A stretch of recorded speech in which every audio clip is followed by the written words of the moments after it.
Hello and welcome back, guys. Glad to see you around. Make yourselves comfortable and enjoy. This is Book of the Dead, Chapter 46. The moment Dove's voice echoed out from the skull, Tyron knew he had succeeded. A wave of relief washed over him as the tension, grief and focus that had sustained him over the past 24 hours drained away. He slumped forward, smiled wearily down at the skull, then groaned as he felt a wave of power swell inside his head. He didn't panic, he'd felt this once before. As his mind succumbed to the will of the unseen, he slumped to the side, catching his head on his arm before it hit the ground. "Hold down the fort," he mumbled before his eyes fluttered shut, and he was gone. From within his new housing, Dove watched with the strange, ethereal vision of an undead as Tyron lost consciousness. "You must be kidding." His voice had an echoing quality to it, thinner than it had been in life. He'd only been returned to this mockery of an existence for a few seconds, but Dove could already tell he hated it.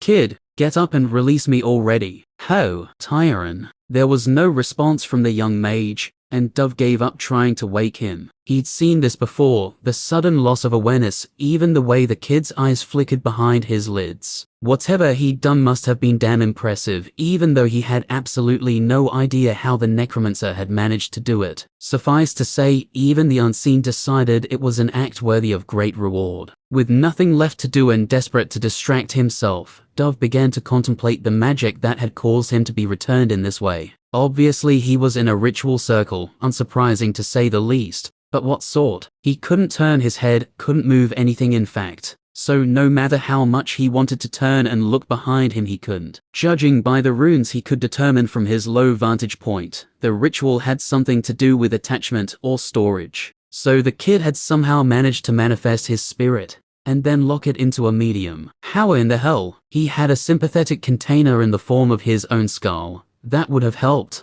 But this sort of magic was so far out of the wheelhouse of a first-rank necromancer, it wasn't even in the same province. This should have been impossible. To do this, Tyron would have had to have invented most of the magic on the spot. Perhaps he had some frames of reference to work from, a couple of skills and spells he could base his work from, but he'd been flying blind for most of it. If it hadn't worked, he may very well have killed himself, and for what? The kid was insane. Straight up insane. By the superlative spheres of the goddess kid, you are fucking special. He had to admit it. But the second you wake up, you better kill me, or I'll eat your ankles. Tyron dreamed. Distorted images, imperfect visions, and words half comprehended flickered through his head at an insane pace. It was dizzying, disorienting, and a wonder at the same time. This had happened to him once before, when the unseen had granted him a vision and unlocked his mystery. Despite having experience, it was all he could do to try and take hold of the tiniest sliver of what was being shown to him.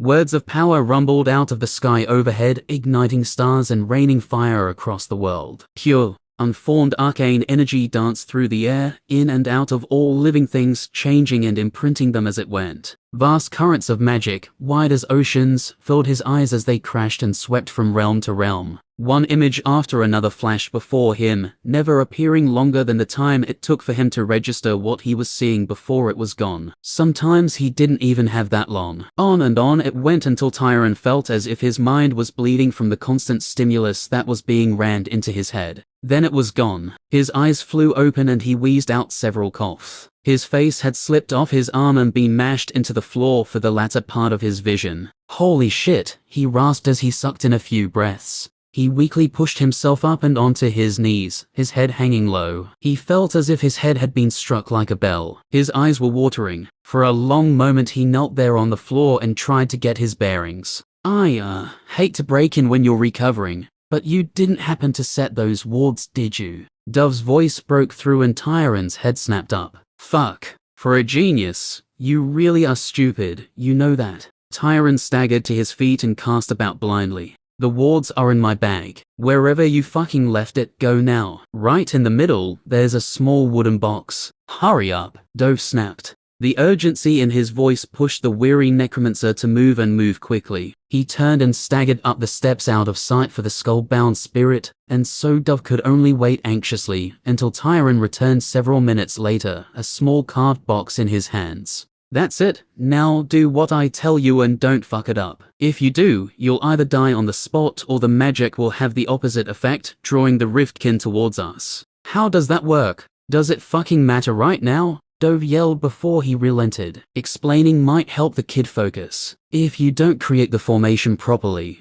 then the wards don't mask each other, which means they basically just advertise themselves. Sensing the magic, the Riftkin will be on us like a rash. The young mage nodded and closed his eyes as he listened intently to Dove's explanation. To set the wards wasn't exceptionally complex, but precision was of the utmost importance. Fortunately, that was Tyron's specialty, and Dove watched, amazed, as he methodically and purposefully enacted the steps in order. His hands never wavered, his words never faltered. The confidence required to perform magic like this was absurd, bordering on insanity. How many people could act with such clarity and focus when their life was on the line? How many people could take hold of the arcane, an ephemeral energy beyond mortal understanding, with such ease? This kid didn't even have a class a month ago. When the final words were spoken and the stones placed in configuration, the entrance to the cellar was warded. If everything worked as intended, the monsters would ignore it. No sign or scent from within would pass outside, and the wooden doors would be invisible to them.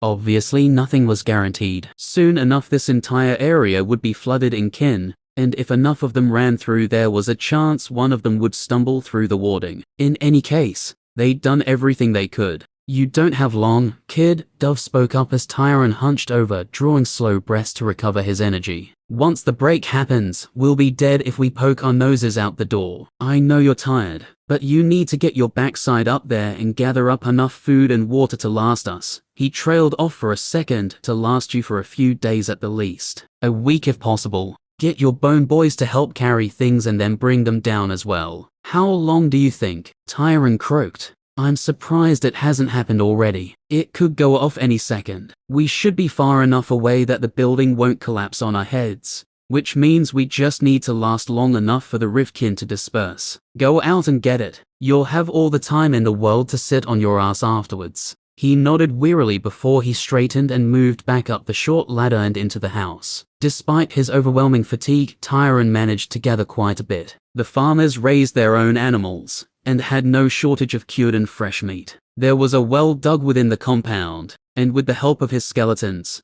he was able to secure enough food and drink to last. Tired as he was, he still managed to poke around for anything of interest, books, money and anything else he might need if he survived. Then he remembered the most precious resource of all. Ah, shit, he groaned to himself. He wasn't going to do it himself, so he set the skeletons to gathering all the bodies slaughtered by the Star Wolf. He didn't want to spend a week locked into a cellar with them as they rotted, so he found a bedroom on the opposite side of the residence, and had the skeletons stuff them under the bed. With a little luck, they wouldn't be crushed by rampaging monsters, and he could raise them later. The adults anyway, the others he would bury. With one last glance to the north and the violent storm that was now visible even this far south, he turned back and climbed back down into the cellar. I think we have what we need, he croaked to the skull that still sat in the center of the ritual circle where he'd left it. He leaned against the wall and slowly lowered himself until he was sat on the floor. Almost immediately his head lolled forward as his eyes began to flutter shut,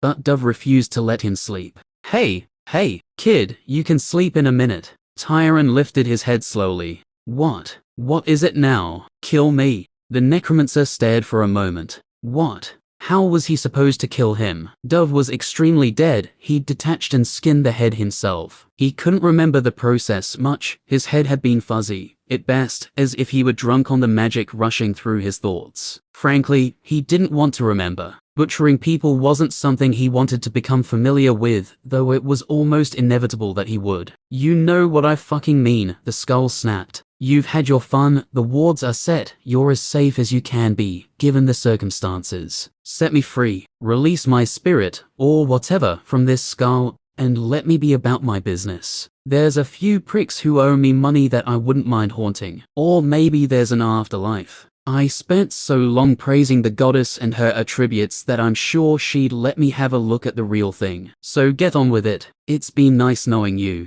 and I was glad to help you, but it's done now. Tyron listened as Dove's ghost spoke, his frown deepening as he went on. When the once summoner had finished speaking, a long, awkward silence fell around them. Tyron dropped his head, avoiding looking into the glowing orbs in the skull, as Dove grew more incredulous. Tyron, ho, still no response. You are fucking kidding me, Dove raged. You aren't going to do it. You're going to keep me like this. Not forever, Tyron rasped. Just for now. A couple of weeks, I promise. I need help, Dove. I've been doing this on my own, and no matter how good I am, I'll make a mistake eventually. It's a miracle none of the sketchy bullshit I've done has blown up in my face already. You can teach me. Just a bit. Kid, listen to me. I'm not too keen on life as a skull. You understand me. I don't even have hands. How am I supposed to feel things? Fuck, I don't even have skin. This is no way to exist. I want out.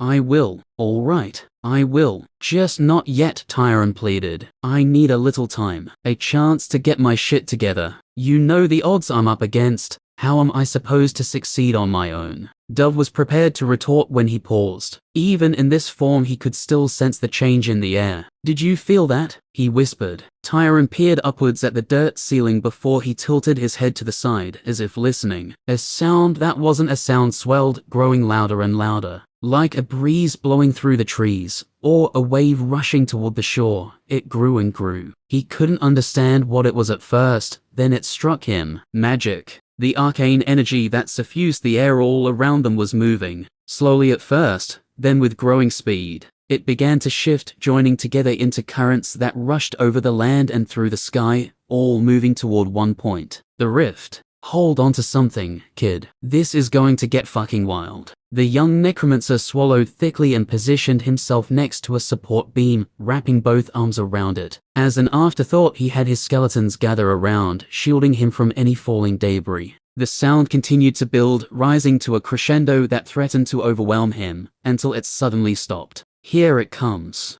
The world shifted. That's what it seemed like. Tyron felt the ground beneath him jump, and he crashed to his side as loose dirt showered down on him from above. He lay still for a second before the rumbling began. It grew quickly into a deafening roar that nearly shattered his ears. He quickly stuffed his hands over his ears, but it didn't help. Again, the ground lurched. Then again, not as large as the first time, but in a constant wave that grew faster and faster until the floor beneath was constantly shaking. His body bounced up and down, slamming painfully into the dirt again and again. He called over, desperate to protect his head, but it was so hard to think. Everything was so loud. Even more than his ears, his mind was screaming. All the magic that had rushed inward before now exploded out the other way. A grand tidal wave of energy that overwhelmed his senses and blanketed his mind. Blood dripped from his nose onto the floor, but Tyron didn't notice, his awareness crushed beneath the stimuli. On and on it went, until he was sure he was dead,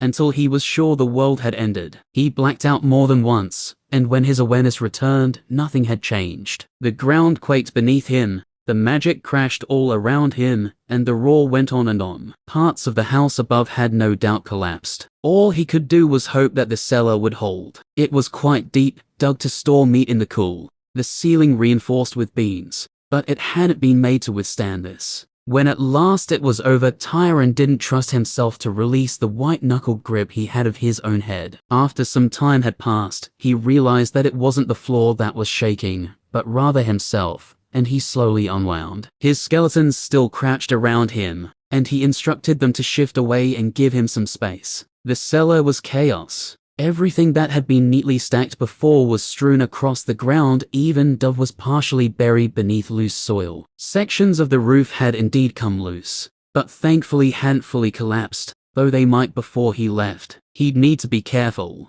Every limb ached, every joint protested as he took stock. Most important of all, he checked the wards and was relieved to see that they had held their position, locked in place by the magic. That was something, Dove remarked. Holy shit. I never thought I'd live to see it, though I suppose I didn't. Tyron nodded, relief written all over his face. They'd survived the break. Don't be happy yet, kid, Dove warned him. The worst is yet to come. As if summoned by his words, a piercing cry rang out from far away. After a second it was joined by a second, then a third and fourth, and so on, until he could no longer tell how many contributed to that unearthly shriek. Those fuckers, Dove said softly, never saw one until the other day. Deadliest pricks on Nagrathan. What are they? Tyron asked. They have to be in the Broken Lands. That's almost 2 days away. How the hell can I hear them? Trust me, kid, the skull warned him. You don't want to know. Chapter 47. The noise above never ceased. As the hours passed, the piercing cry of the monsters only grew louder over time, and Tyron slowly came to the realization that it wouldn't stop anytime soon. After putting the cellar back to rights, cleaning up the mess and laying down his blankets and bedroll on the stone floor, he began to prepare for sleep. Dove had other ideas. Hey, he objected, you're just going to sleep. What am I supposed to do? Tyron blinked owlishly at the skull which still sat on the floor. He'd been awake for several days straight at this point, emotionally drained from the turmoil, distraction and death all around him. All Tyron wanted to do was rest. I don't know, Dove, he told the spirit honestly. I don't know how any of it works. If I'm honest with you, I'm still only half sure how I managed to bind your spirit in the first place. Have I told you that you piss me off? Yes. Yes, you have. Because you do. Piss me off, I mean. I know. It's just who the fuck casts magic they haven't even studied, and aren't quite sure how it works. Worse than that, who does that and succeeds? Just thinking about it makes me furious. I get it. I don't think you do. Just let me sleep. I'll see what I can do when I wake up. Alright. That's the best I can do right now. The best thing you can do is free me from this skull. I will. Alright. I will. Just not now. As a disembodied spirit, there wasn't much Dove could do to argue, so he suppressed his anger. Fine, fine. Go to sleep, kid. The young mage lay down after kicking off his shoes and dragging off his cloak. He was so exhausted he didn't need to spell himself to sleep, drifting off just minutes after his head had hit the pillow he'd swiped from the house. Unable to sleep, or breathe, or scratch himself, or do anything, really. Dove tried to take stock of himself. To say he felt strange was an understatement. In a sense, he didn't feel anything at all. He had no sense of touch, or taste or smell. He could see, but only in a sense. The input he received through the flames that burned in the sockets of his skull was far from ideal. Blurred and cast in a strange purple light, it was difficult to make out much detail, if any. Emotionally, he was largely numb, which surprised him. He thought he'd be more outraged, or sad, or anything. He was dead. Rogel, Monica, Auril, all gone. Woodsedge was probably already gone. What hadn't been destroyed in the blast was currently being devoured by the hordes of Riftkin that would be pouring into this realm every moment. Another high-pitched shriek rang out, and a memory flashed into the mind of the former summoner, of the burning sky beyond the rift, of the enormous, raging beasts who had cut down so many of his friends. It would take something special to kill those fuckers. Even Magnen and Beery might struggle. For a little while, at least. The lack of feeling caused him to reflect on the nature of his present incarnation. He existed purely as a spirit bound to a physical object, his skull, and in some ways that explained his detached state. The normal functions and responses of a human body no longer applied. He couldn't cry, his heart didn't pound with the force of his anger, no adrenaline poured through his veins, no sweat beaded his brow. The emotion he felt was a distant, hollow thing, with no physical outlet that would make it real. The guilt he felt at murdering the inhabitants of the farm was there somewhere, but so faint and immaterial that it may as well not have existed. Holy shit. This is dreadful, he muttered to himself. What sort of dreadful acts would a being be able to commit if this was how they felt? The sadness, pain and grief that they experienced or caused wouldn't touch them, but drift past like dust in the breeze. In a sense, it was freedom. Dove was no longer bound by the things that hemmed in everyone else,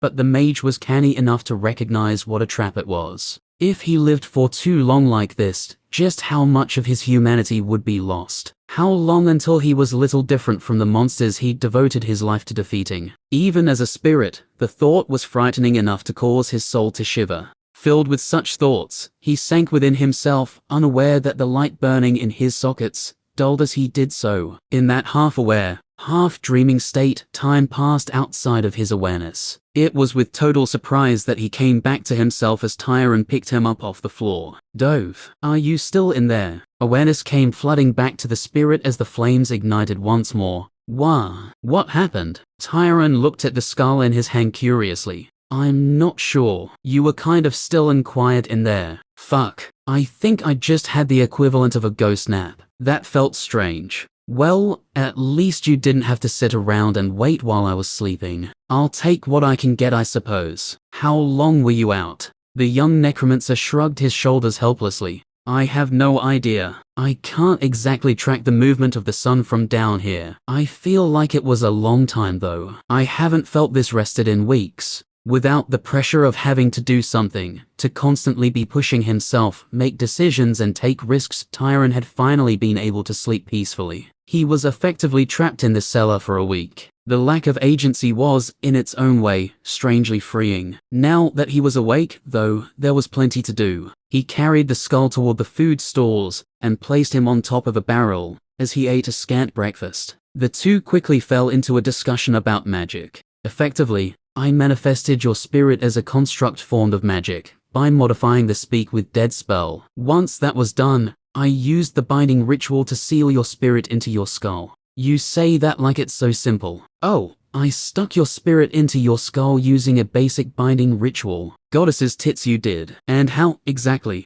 do you manifest my ghost as a magic construct? What the fuck does that even mean? Tyron grimaced. I'm not sure about any of this. But I believe that the Speak with Dead spell essentially infuses death magic into the ambient spirit that remains after death. I don't think the spell would work on someone that hadn't died recently, since the ghost would have dissipated or moved on by then. What I essentially did was form a holding cell, I suppose you could say, for your infused spirit. A framework of magic that would prevent the spirit from departing and gave me something I could use in the binding. Dove absorbed this information for a while, churning it over in his ghostly mind. What the kids said made sense, in a twisted sort of way. If a spirit was just a wisp of magic stuck into a literal ghost, then it would be impossible to bind. It was too flimsy for any sort of ritual to take hold. Does this mean you could create intelligent undead by binding spirits into skeletons? He asked. The necromancer blanched and nearly choked on the bread he was chewing. After a short coughing fit, he looked up at Dove with red eyes. What the hell? Why would I do that?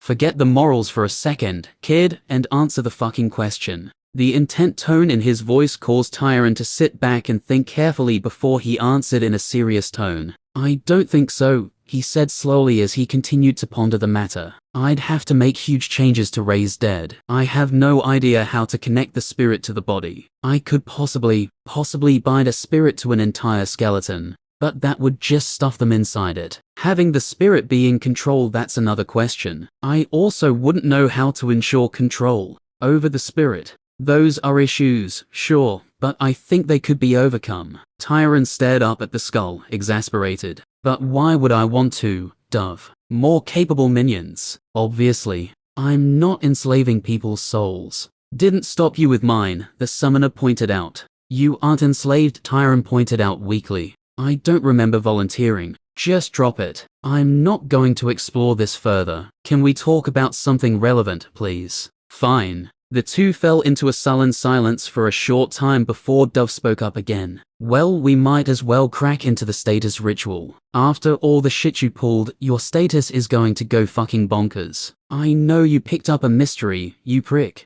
Another one, Tyron nodded. No, another one. Fuck, you piss me off, Tyron. I know. Washing down the last of his meal, Tyron grabbed Dove and ripped another page from his notebook, before he calmed himself. After drawing a long breath, he cut his thumb, placed it in the center of the page, and spoke the words. The blood oozed out to form the words on the page, and he leaned forward to read what they said. Events. You have attempted to save another, though the result is not as you had hoped. Race. Human has reached level 12. General skill selection awarded. Dismembering remains has increased your proficiency. Use of the magic bolt spell against a living creature has increased your proficiency. Application of the Shivering Curse has increased proficiency. Shivering Curse has reached level 2. Your creation of new undead has increased proficiency. Raised Dead has reached level 5. The use of Death Blades has increased proficiency. Death Blades has reached level 2. Your use and study of Death Magic has increased your proficiency.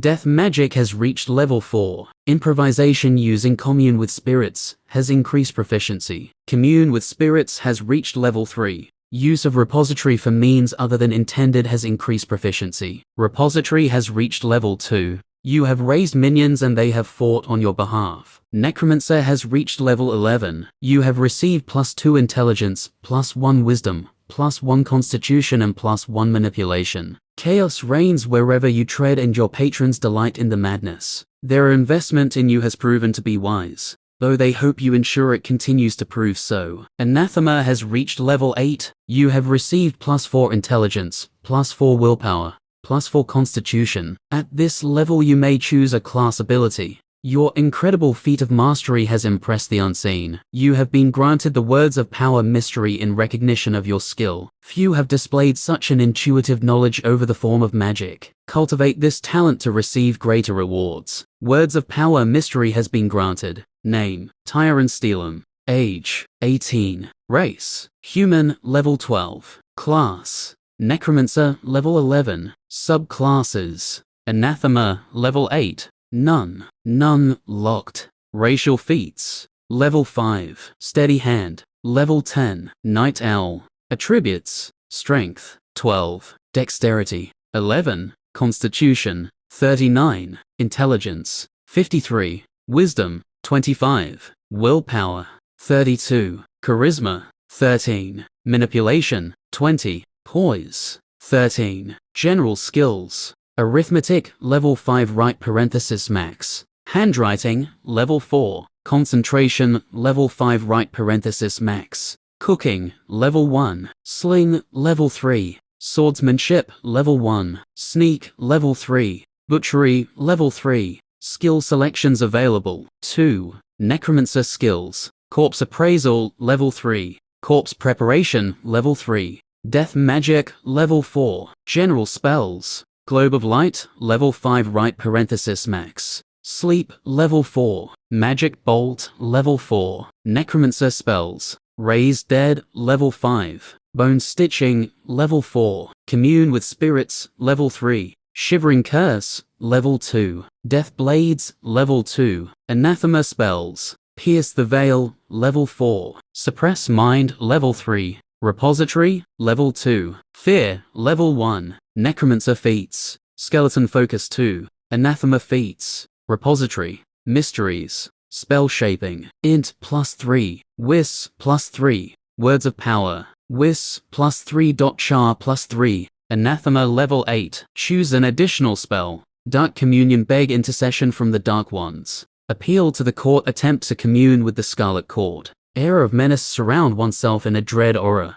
Pain. Inflict the target with severe pain. Invasive persuasion. Open a weakness to manipulation in a suppressed mind. Fear. Implant. Leave an impression of fear within a suppressed mind. A second mystery. Beyond the boost to his attributes, the real prize was the aid the unseen would provide when utilizing that aspect of its power. Now that he had 2 magic-related mysteries, it was likely they would work together to push his casting to an even higher level. The rush of levels was also extremely welcome. 3 levels provided another welcome influx of attributes, along with a new skill choice, though browsing the options left a bad taste in Tyron's mouth. Suppress Mind was already an ugly spell. These additional options were bordering on evil. Both stunk of mind control, a practice so forbidden it would be worse than being a necromancer in the eyes of the public. It wasn't like he could be double executed, but he still hoped to redeem himself one day. A precious general skill point for raising his race level was a shock, though a welcome one. Another level in Raise Dead gave Tyron another surge of triumph. All in all, he was pleased with his gains, very pleased. He was rapidly approaching the threshold of upgrading his class, and he had to make up a lot of ground with his skills, if he hoped to be ready. Raise Dead and Death Magic, at the very least, had to be brought to level 10, before Necromancer reached level 20. With a frown, he turned his attention back to the anathema choices, and placed a mark next to Appeal to the Court. Hopefully, this ritual would prove to be the lesser evil. He ended the ritual and experienced the influx of power that accompanied his growth, though he managed to not faint this time. Dove watched the whole process from beside him. "I miss that rush," the former summoner mused. "You don't get that feeling as you get further along. The gains are further apart, and the attributes you get are more per level, but a smaller percentage. Having the unseen just reach in and change you in such a big way, it's heady stuff." Tyron gulped down a few breaths as he adjusted to his new self. The feeling of change still tingled throughout his body, but he didn't have the time to wait for it to fade completely. Right, he said to his somewhat mentor. We have a week down here. I need to improve my magic as much as I can in that time. Can you help me? The purple flame burned bright in the eyes of the skull. Fuck kid, I haven't got anything else to do. Chapter 48. The sound of air being sucked through gritted teeth filled the tent. The pain came almost constantly now, and Magnan bent all of his considerable will to combating it. He had long ago risen to the point where complete mastery of his mind and body had become second nature to him, yet under the unrelenting assault of agony, he could feel his spirit begin to crack. He'd built what had felt like an impregnable fortress around himself, and had tried to believe that it would be enough. Despite all their preparations, he was still shocked at just how much torment the brand could inflict on him. He would break eventually. He'd always known that he would if it came to this, but he'd hoped for longer. His face twisted into a ghoulish approximation of a grin. Another week would be the most he could hold out, especially if the pressure continued to be applied as it had been recently. They were never able to rest. At most, they had short, 10-minute breaks in between long bouts of enduring the unspeakable agony that burned within their very souls. The relentless pace, without even those brief windows of downtime wherein they could regroup, was grinding them down ever faster. Beery would be able to hold out longer than him. Of the two, she'd always been mentally stronger. He could only hope she would be able to endure after he had succumbed and buy Tyron more time. How are you holding up, darling? He rasped, a broken attempt at his usual ragged charm, barely peeking through in his tone. Shut up, idiot, Beery growled, her face a mask of concentration. Every time you talk it distracts me from my meditation. Because I'm handsome? No, because you're infuriating. Infuriatingly handsome. Shut up, Magnan. They lapsed into silence again as they focused inward. The brief moment of banter was their own way of connecting and sharing their suffering. It was important to Magnan that Beery be aware he was there with her, and she with him. It was easy to forget sometimes, when engulfed in the pain. On and on it went, torment without ending, suffering without pause.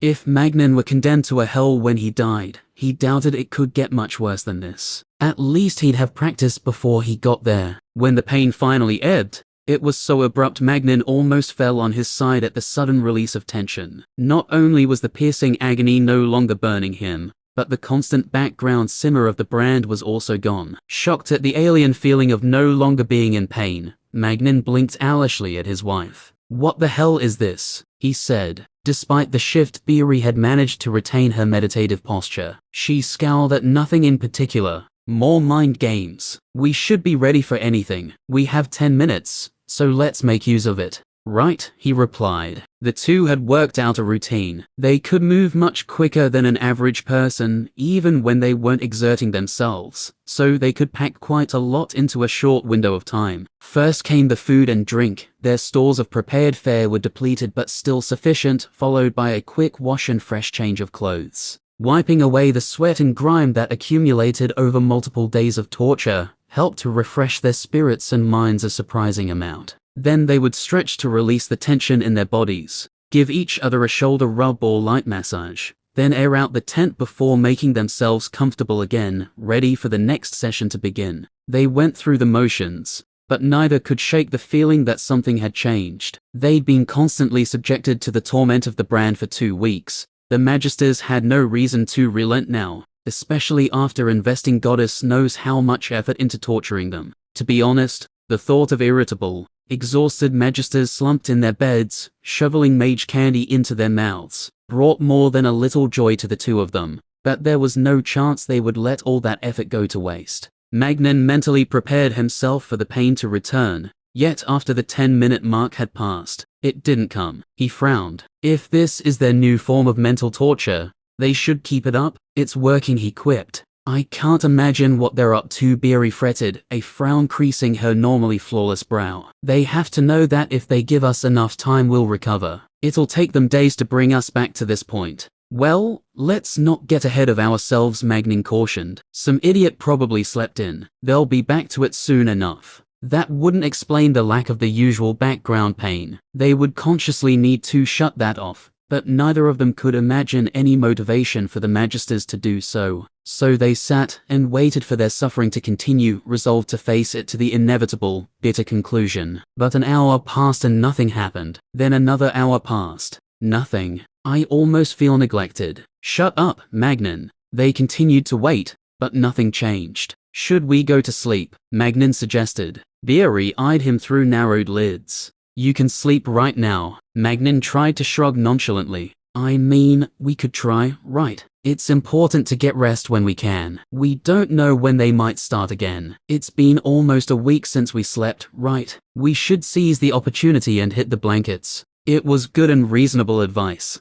which made Beery instantly suspicious. Magnan was intelligent and capable when he wanted to be, but more often than not, he would play the fool when she was around to pick up the slack. What he said made sense, but something about the tone in which it was said hinted at something else. The powerful mage puzzled over it for a few seconds, her focus locked on her innocent-looking husband. Magnan, she said, are you? The Century Slayer's brows rose as his face took on an aspect of pure, childlike innocence. You are? She squawked incredulously. No, you are not getting laid. I've been tortured for 2 weeks. Both hands rose, palms out, presenting a solid defense. Nobody suggested it, darling. He spoke with reason. I'm just trying to make sure we're as prepared as we can be. Right? She scoffed. You aren't wrong. We should get some sleep if we can. As I was saying, but you can sleep outside. Harsh, but nothing the powerful Slayer hadn't dealt with before. Caught in the act, he could only laugh, send his wife a saucy wink, which earned a huff in return, before he left the tent and found a comfortable patch of ground to lie on. In truth, at his level, with all the feats and the enormous physical stats that came from his class, sleeping rough was almost no different than sleeping in a bed. He wouldn't be sore or stiff, his muscles wouldn't knot or cramp. If anything, the ground would yield to him,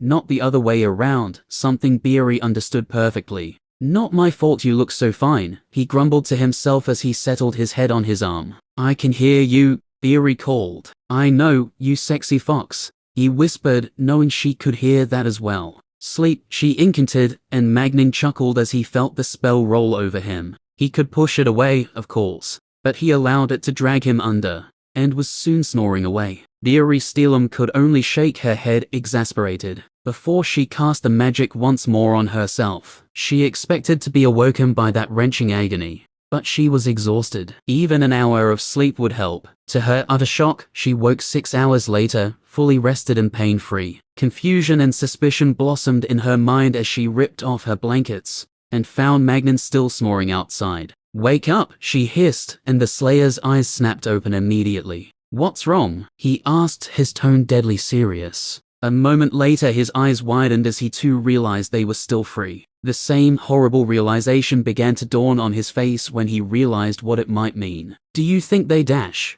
Don't even think it, Beery snapped at him. I won't believe it until I see his body cold in front of me. The Magisters would have no reason to continue torturing them if Tyron had been killed. Caw. The ear-splitting cry of a large bird rang out, and both of them turned their gaze to the sky. With their preternaturally sharp eyes, they could make out the approaching Roclaw with ease. The enormous, four-winged bird of prey powered through the air toward them, its gaze as sharp as the claws that tipped each of its hooked feet. Surely, there's nicer birds that can carry messages, Magnan complained. These feathered thugs are always such foul-tempered pricks. I think we're about to get an answer to our question, Beery said. There were few who had permission to use the messenger birds. The aristocracy made frequent use of them when conversing by magical means was too expensive or not necessary. Certain wealthy guilds paid through the nose to make use of them. And of course the Magisters, who created the damn things. As it swooped overhead, the beast released a slender tube from one claw, before it beat the air with its wings and turned around. With several powerful strokes of its wings,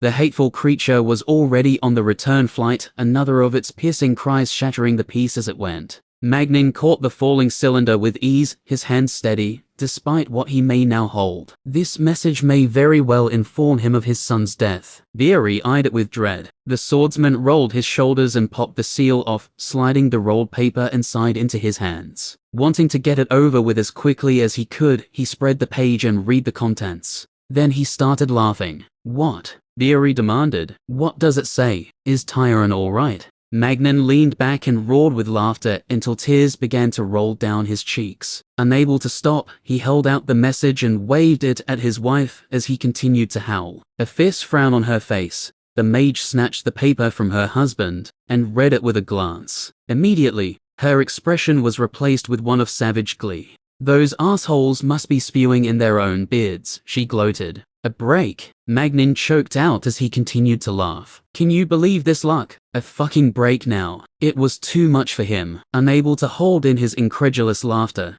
he collapsed onto the ground and rolled back and forth. The thought of the Magisters being forced to abandon their assault on the brink of succeeding in order to save rank-and-file citizens. It must have felt like they were swallowing iron needles. 2 weeks, Beery smiled viciously. 2 whole weeks. With a little luck, we might be able to drag it out even longer. Even fighting back against the worst Rivkin Negrithan had to offer, they'd be able to recover their condition in that much time. When the pain inevitably resumed, the Magisters would be starting from scratch. They'd been afraid Tyron had been found and killed, but things had never looked brighter for him. So long as he was able to remain clear of the break, he'd have a lot of time to continue growing. Things have turned around just like that. Magnan finally managed to contain his laughter. He lay spread out on the ground, staring at the morning sky with a blissful smile on his face. You're just happy you get to fight. He didn't deny it. I've got a lot of pent-up stress. He grinned, thanks to someone. You're blaming me and not the unimaginable agony those pricks sent away.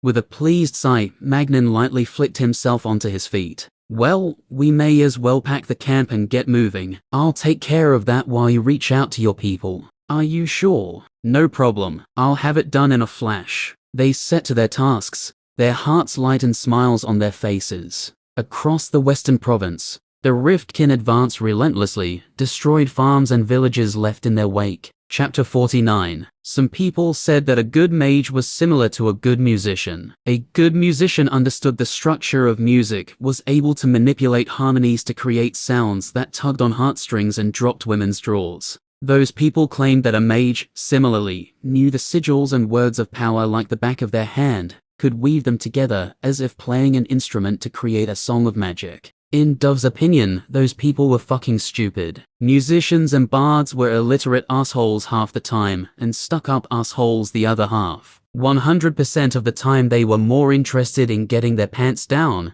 than they were in being useful. Even more irritating, without exception they thought they were the gift of the divines to the world. Thankfully, being dead meant he wouldn't have to listen to another bard wax lyrical about the power of his or her craft, and its ability to make them feel. On more than one occasion, Dove had offered to use his own craft to make a bard feel something, but they declined each time. A pity. No, completing spell work was nothing like plucking strings and making people cry. It was harnessing the fundamental fabric of the universe and making people dead. He had no clue where the insistence of linking mages and musicians came from, or why it persisted so long. Probably the bards spreading it to elevate their strumming above its station. A week had passed, and Dove had spent the majority of that time discussing magic, theory, crafting different aspects of necromancy, and helping the kid broaden his repertoire of sigils. If anything, it had helped solidify just how monstrous of a prodigy Tyron really was. A gifted musician was said to be able to hear a melody and understand what the next note should be, or they could hear a song only once and reproduce it perfectly.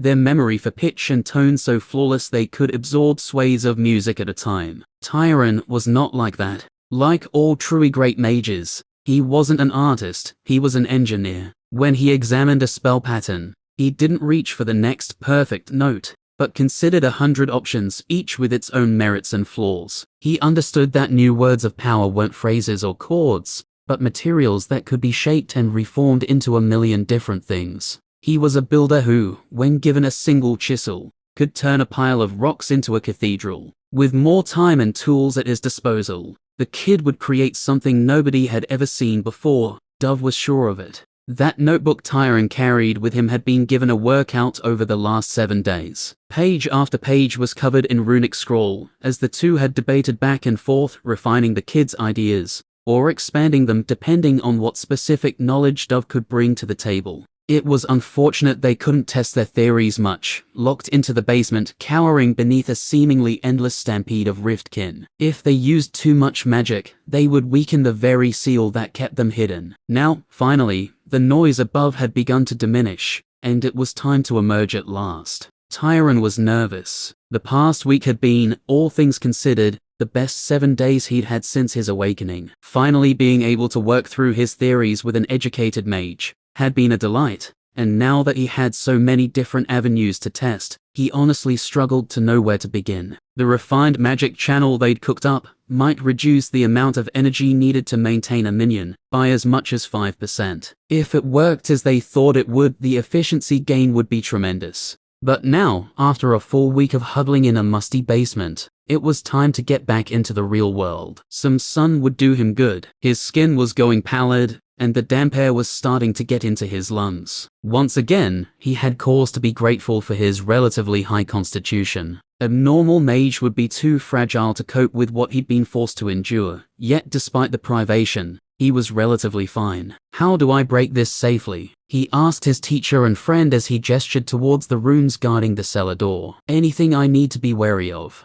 Kid, turn me around so I can see, would you? The skull complained. 1 sec. Tyron grabbed Dove up with practiced ease. The two had grown accustomed to the summoner's new existence during their time together, and moving him around had become part of their routine. Right, so taking this down carefully is actually a little tricky, and I do recommend that you do it carefully. If it collapses too fast, the magic will leak out, basically a smoke signal for riftkin. Basically, you stuff it up and we die. Tyron nodded seriously. You die, Dove corrected himself. I receive the sweet release of freedom from my cursed existence. I think the monsters would just leave you alone, and you'd be trapped in that skull forever. Tyron frowned. Dove thought about it for a moment. You're right, don't fuck it up. The undead mage stepped his younger counterpart through the delicate process. Tyron disconnected each node in the matrix one at a time, slowly draining the magic from the array piece by piece, until nothing remained. For the first time in a week, the two stood unguarded, nothing protecting them from the hordes that had rampaged outside. Boneheads up front and let's take a look, Dove prompted, and Tyron nodded slowly.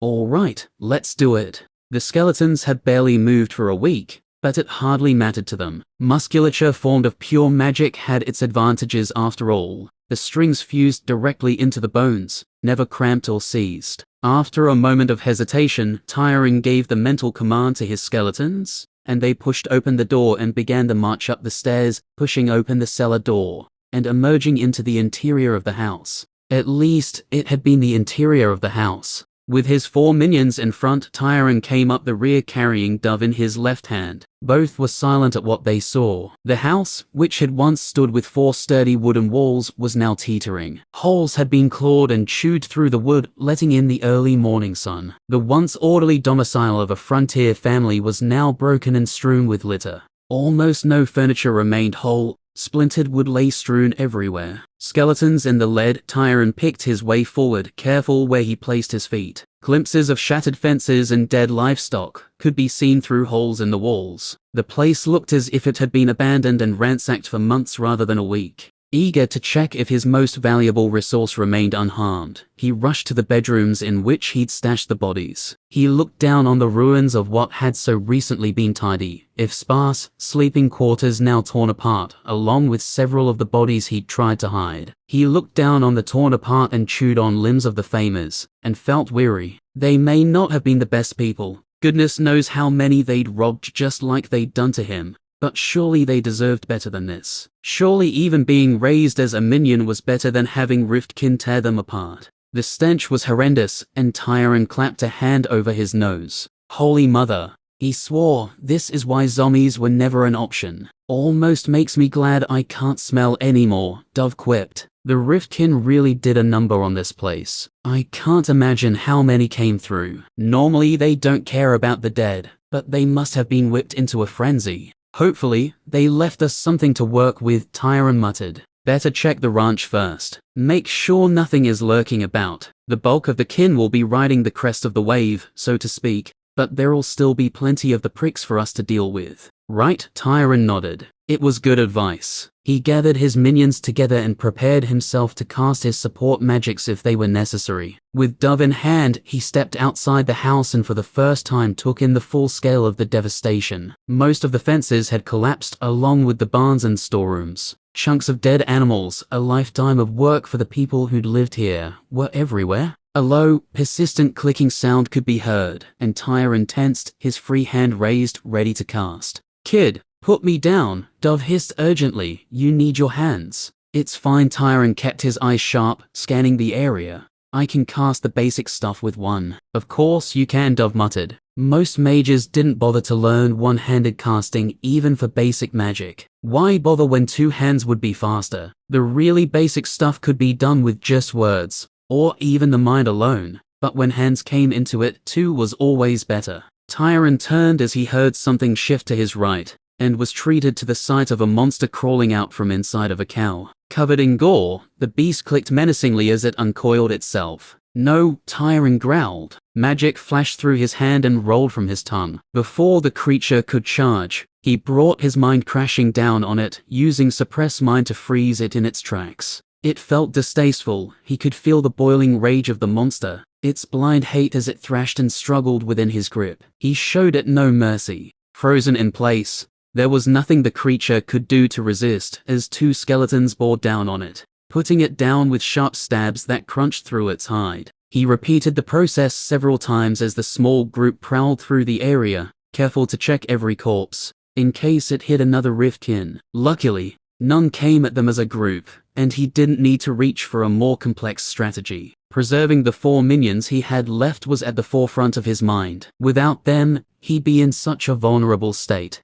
It didn't bear thinking about. They patrolled the property in this manner, but Tyron hesitated to step beyond the boundary of the outer fence, almost none of which remained standing. "We can cover the rest later," Dove agreed. "As long as you aren't going to get jumped while you raise more minions, it's enough. I'd recommend not casting any magic more intensive than that until you've swept a larger area, though." Tyron nodded in agreement. As much as he'd love to continue experimenting with his more powerful rituals, especially beyond the veil and appeal to the court, with the refinements and knowledge on sigils related to interrealm and interplanar magic that Dove had been able to provide, he was eager to experiment with both to create a safer spell form. If he was able to actually commune with the abyss, rather than just have their whispers attempt to shred his mind, who knew what he could learn? And surely, the court would provide similar opportunities, no doubt accompanied with similar dangers. They returned to the house, and Tyron shifted some torn wood to clear space and sat down, ordering his skeletons forward to perform the labor.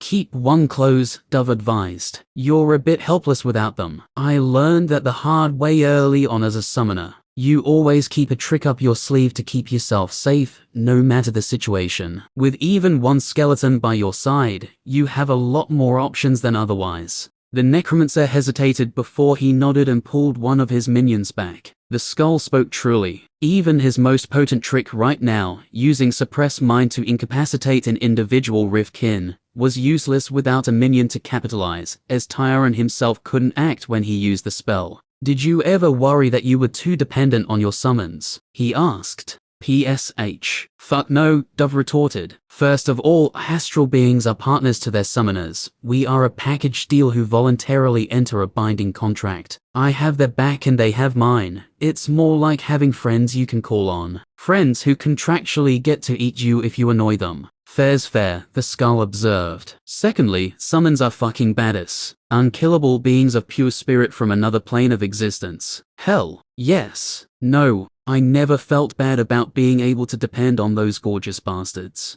They aren't unkillable. Losing their form on this plane and going home to recover cannot be considered death by any stretch. Aren't you a necromancer? Don't give me this shit as if you don't know the difference between life and death." Tyron sighed. There wasn't much hope of arguing against Dove when it came to summoners. He was a complete supremacist when it came to classes. Summoner at the top, followed by necromancer, as it bore similarities. Then mages in general, followed by a 100-kilometer gap. Then the rest of the plebs, as he put it. Apparently tamer-style classes didn't enjoy Dove's favor in the same way. The lack of magical nuance condemned them to the bin along with the rest. The two rested quietly and watched as 3 skeletons dutifully got their bones busy clearing out the interior of the house, dumping the refuse in a large pile a distance away. When things were relatively clean, he shifted his minions to the more distasteful task of corpse sorting. One by one, the bodies of the farmers were dragged out of the house and under the open air. When it was done, he looked down on 12 rotting corpses in various states of completion, laid side by side on the grass, each in the process of decomposition. The swarm of flies that clung to them was surprisingly noisy,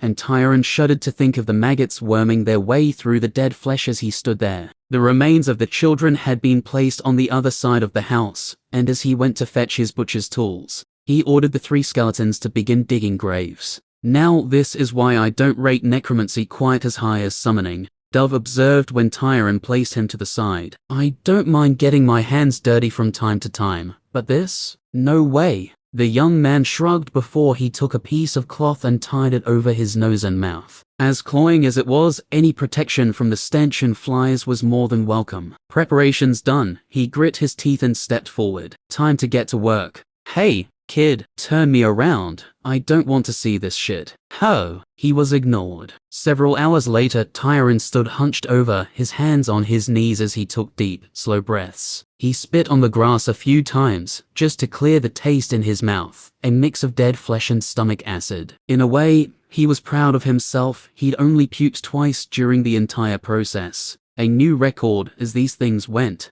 The skeletons, fresh from digging, then filling holes, were now back at it, armed with pilfered shovels from the farm. They were busy burying the midden pile Tyron had created. He'd been able to salvage 10 complete skeletons from the farmers, better than he'd feared when he first saw what the monsters had done. He likely could raise all of them and support having 14 minions, if only just. But he'd realized just how important it was for him to have the wiggle room to cast supporting spells. He'd bring himself to an even 10 and store the rest for when he inevitably lost minions on the way. "That was disgusting," Dove observed, when that eyeball popped with the maggots inside. "I thought I was going to chuck, and I don't have a stomach." Holy shit. Acid burned the back of Tyron's throat as his bile surged again. He took several more slow breaths before turning to glare at the skull. "Really? That's what you get for making me watch." Grumbling, the young mage found the well and washed out his mouth, before bringing the bones over and washing them down too, carefully placing them on the ground in the correct positions, ensuring none were lost. With that job done, he launched into the next, his fingers flexing as he called on the threads of magic, and began to weave them in complex shapes. Dove watched the kid work and marveled at the ease of it. It wasn't even the deft and nimble movement of the fingers that impressed him, but rather the constant and steady flow of magic. That level of control wasn't easy, was anything but easy, but Tyron did it effortlessly. Patiently, brick by brick, the kid constructed something incredible. Beautiful engineering, artistic construction, nothing like fucking music. Chapter 50. It took a day of finger-breaking work for Tyron to complete the musculature on all 10 skeletons. He worked straight through the night under the illumination of summoned globes, despite Dove warning him it was a bad idea. In typical fashion, he refused to cut any corners in the tedious process, instead investing more time than was necessary to complete what he felt to be his finest work to date.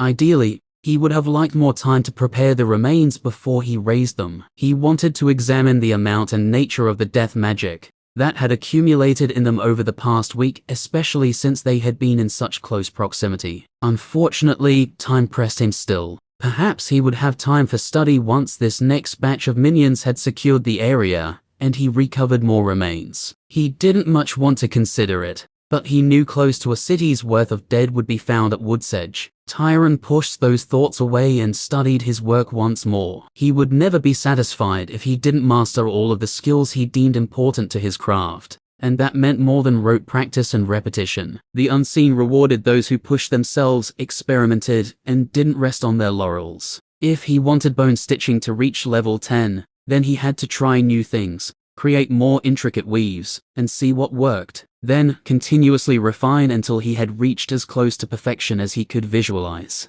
His current work was far from perfect, But it represented another step forward in his methods, and he was pleased with that. The more he progressed, the more certain he was that a well-functioning and efficient musculature was the cornerstone of a good skeleton. The less energy his minions needed to move their bones, the more skeletons he could support, as well as being able to hit harder, move faster and trip over themselves less. When he thought back to the stilted movements of his first 2 proper minions, the zombie didn't count, he was frankly embarrassed. Right, he muttered to himself, I'll take these back to the cellar and start raising them. He leaned forward to pick up the first of the bones, only to be interrupted by a cough. Confused, he spun to find a skull of Dove sitting on a rock nearby, and realized he'd forgotten the summoner was there at all. Maybe take a break, kid. You've been at this for a long time now. I'm fine, Tyron frowned. I can work a lot longer than this. Not saying you can't, but should you? Raised dead is complicated shit.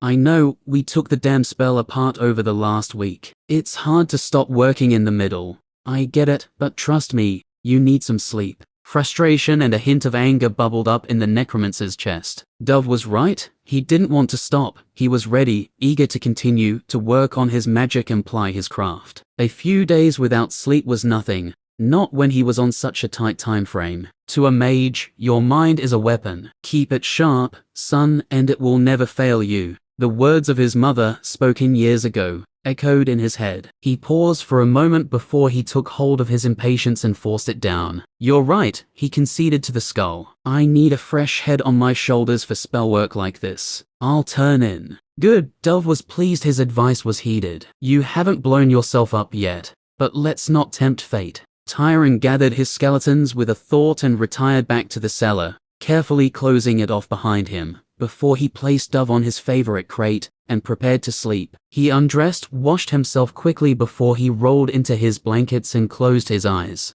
Only, his mind wouldn't stop buzzing. His thoughts flicked from one sigil to the next, constantly trying to slot together in new ways, gradually taking shape into the complex spell forms needed to create undead. He tried to ignore it for a while, tried to force his mind to stop, but eventually gave up, and used a spell to put himself to sleep. 8 hours later, he awoke and leapt out of his bedroll. Time for magic, he thought gleefully to himself. Whoa, kid, what the fuck? I know that look in your eye. Just what the hell do you think you're doing? The light bloomed within the empty sockets of Dove's skull, and the former summoner's voice echoed out, just as Tyron was shoving himself back into his clothes. Ah, what? Tyron asked. I was going to get the bones and prepare to raise the skeletons. What's the problem now? I slept plenty, just like you suggested. A disgusted sigh erupted from the skull. Are you fucking kidding me? Eat something. Drink some water. You're like a toddler who can't resist a shiny toy. Take care of yourself, you moron. I've seen slayers 3 times your level. Slayers who could go a month without a glass of water, sleeping and eating more than you do. You know why? Because they knew they should when they had the chance. And they weren't complete idiots. That second part is important. Alright, Tyron blushed. I get the point. I'm stupid. I'll eat. As irritated as he was, he knew it was good advice. He hadn't eaten a thing yesterday, and when he stopped to think about it, he was actually starving. He sent his skeletons out to check the outside of the cellar, and rummaged around in his packs for something to eat. Under the watchful eyes of a glowing skull, he patiently ate a sparse breakfast, and drank a few cups of water, before turning to his mentor. Happy? No, you idiot, I'm a skull. I'll never feel love, happiness, or joy ever again. Am I satisfied that you won't murder yourself when casting now? Reasonably. Now hurry up, we haven't got all day. I bored my non-corporeal brain trying to improve that fucking spell, and I want to see the payoff. Tyron grinned and jumped up the stairs, returning later with an armful of bones.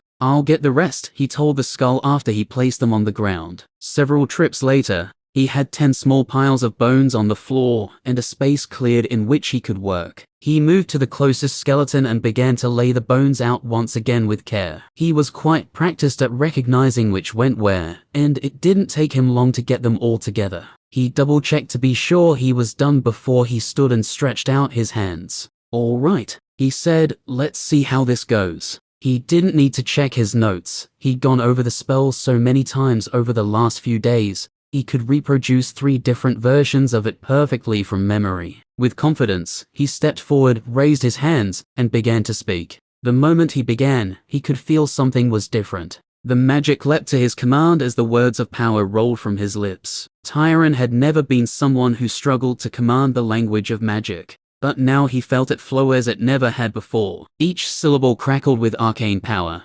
ethereal energy that flowed from one word to the next with effortless grace. He felt as if he was no longer speaking these words like a second language, but as a native speaker. He didn't need to think at all as he spoke, the words came so naturally. It was the mystery, the extra hand of the unseen holding him up, granting him a gift that he hadn't possessed before. This is only the initial stage, he thought in wonder. I can't imagine what it's like if it advances. Despite his surprise, he forced it from his head. He couldn't afford to be distracted in the middle of a complex ritual, not even for something like this. He buckled down and focused on the process, ensuring he constructed each part of the ritual exactly as he wanted. His words and hands worked together to shape the spell with almost inhuman precision. These were the feats only those with high levels or powerful classes could achieve, their abilities being lifted up to another realm by the power they cultivated. It was a long ritual, though the two had concocted numerous ways to shave the ritual down, remove certain portions by finding efficiencies in others. Tyron had decided that wasn't the way he wanted to proceed. Sure, they could take out certain phrases, find better uses for certain sigils,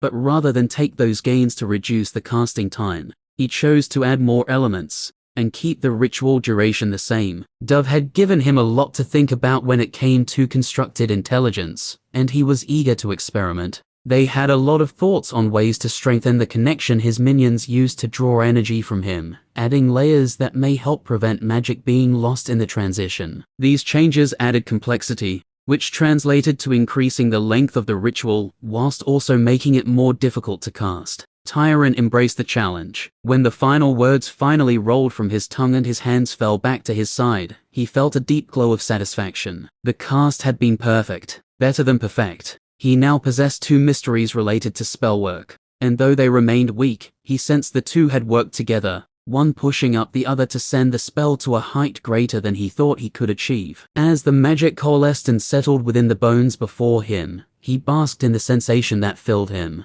Only when the faint click of bones reached his ears, did he open his eyes and behold the fruits of his labor. The skeleton rose to greet its master, the purple fire igniting in its eyes. Tyron smiled as he felt the connection between them solidify, the risen undead becoming a tiny knot in the corner of his awareness. You just might be the first of a new generation, he said. Good to have you. Don't talk to the minions, idiot, Dove remarked snidely. And holy shit, that cast was something else. I could practically feel the energy snapping in the air. Yep, the young necromancer grinned, and now for the rest. Slow your roll, kid. Quick break, iron out the kinks, rest your voice, then proceed. Tyron resisted the urge to roll his eyes at the old mage's caution, but understood the wisdom of it. He proceeded from cast to cast, resting between each ritual until another day was done, and the sun had set. 6 brand new skeletons, freshly armed with the crude weapons he could salvage from the farm, stood to attention in the cellar. With 10 minions at his call once more, he felt confident in his own safety once again. With the addition of his support magic, these 10 would be able to fight decently against even a mid-sized pack of Riftkin. If Dove was right and the majority were out rampaging across the province, then he shouldn't have to worry too much. Ironically, being this close to the rift kept him relatively safe. To reach him, any marshals or slayers would have to fight their way through the horde released by the break. It wouldn't hinder his parents at all, but at least they were the only thing he had to worry about. Another night of rest, sleeping in the cellar. Then Tyron gathered Dove and his minions, before they left for a wider sweep around the farm. Wanting both hands free, he fashioned a sling he could throw over his shoulder to keep Dove at chest height if on an angle, his purple eyes facing outwards to take in the world around them. The forest appeared to have suffered much as the farm had, many trees being uprooted by the shaking that had followed the break, or knocked down since by the monsters, as they rampaged through the area. They found more Riftkin that day, small packs still hunting, looking for something to kill. Tyron didn't hold back, unleashing his full repertoire of spells on the frenzied kin. Against groups, he would enhance the weapons of his skeletons with death blades, before either picking out a target to suppress, or against more powerful foes, applying the shivering curse. A few times he tried to apply fear to the kin, but they seemed oddly resistant. The unthinking rage they possessed was difficult for his spell to overcome. With more practice and levels, he would likely be able to get it to stick, but for now, he would stick to his more reliable options. Thankfully, nothing he couldn't handle appeared, and he returned to the farm after an extended period out fighting. If he performed the status ritual now, he might earn a couple of levels after the work he'd done. At least one, surely. But he wasn't quite ready yet. Before anything else happened, he had one more ritual he wanted to try. "Kid, I'm really not sure about this. We talked about it, remember? It'll be fine." "Yeah, I know, but now that we come to it, I just can't see anything good coming from a ritual that requires so much blood." After resting, Tyron had decided to commit to his instincts and spent that night and the next day preparing to cast appeal to the court, partly because the ritual was an undeniably powerful piece of dimensional magic that he was eager to learn more about, and partly because he felt that the patrons who had gifted him the anathema subclass were genuinely trying to be helpful. Perhaps their help was twisted and likely to drive him insane, but nevertheless they had an interest in seeing him, if not succeed, then progress. He now knew, for example, that the Abyss had in fact been trying to supply him with information, the only issue being their method was incompatible with his sanity. No doubt there would be similar challenges when it came to the court, but he was determined to make the attempt. He needed all the help he could get. After a day spent preparing the ritual circle, arguing spellforms back and forth with Dove and making copious notes, Tyron felt he was prepared. There were many elements of overlap between this ritual and Pierce the Veil, and much of his knowledge for the latter carried to the former. Both spells were centered around forming a dimensional gateway, a planar door, so to speak. Where Pierce the Veil differed was the destination it connected to. Dove had no experience with anything related to the Abyss, and was quick to tell him to leave them the fuck alone. In fact, the skull had given him a lengthy and detailed lecture as to the many and varied dangers of the Abyss, with a great deal of focus given to the horrific and grisly ends met by those who messed with forces they could not hope to control. Tyron resolved not to tell the summoner that he'd cast the ritual a second time. Thankfully, he didn't need to explain where he'd managed to come across a second ritual that communicated with strange powers beyond mortal reckoning that he had no business knowing. Dove had flatly told him he didn't want to know, and they'd moved on from there. "All right then, here goes," he muttered. "This is going to be gross, but don't turn me away. I kind of want to see what happens." Tyron flicked a disgusted look at the skull before he returned his gaze to the knife he held in his left hand. Dove had been right about one thing. This ritual required a large amount of blood, and unfortunately, he didn't have many places he could get it. He judged that his robust constitution would sustain him, though it was closer than he would have liked. Nothing ventured, nothing gained. He placed himself in the center of the elaborate ritual circle, knife in one hand, focus in the other, and began to speak. Again, his words crackled into the air as the magic in the room began to flow. A great deal of power was required for this spell to function, and Tyron drew on all he could, pulling the energy out from within himself as sigil after sigil took shape, building on those that preceded. Space began to bend, even time seemed to twist in on itself as he continued to give voice to the arcane. The light in the cellar dimmed as time passed. From the corner of his eye, Tyron swore he could see the room begin to dye with a red tint, or perhaps that was a trick of his mind, knowing what was coming. He held his nerve and continued to perform the ritual, his voice never wavering. For an hour he spoke, giving form to the spell as the room grew darker and his vision more and more scarlet, until the time came. With a slow, deliberate motion, he drew the blade across his forearm in a long and deep cut. He wanted to hiss from the pain, but continued to enunciate perfectly as the ritual continued. Hot, red blood began to flow down his arm and drip onto the floor. Almost unnaturally, it flowed too freely, as if pulled out of him by the spell itself. The substance of life pulled by his feet before it began to slide across the ground, like oil across the surface of water.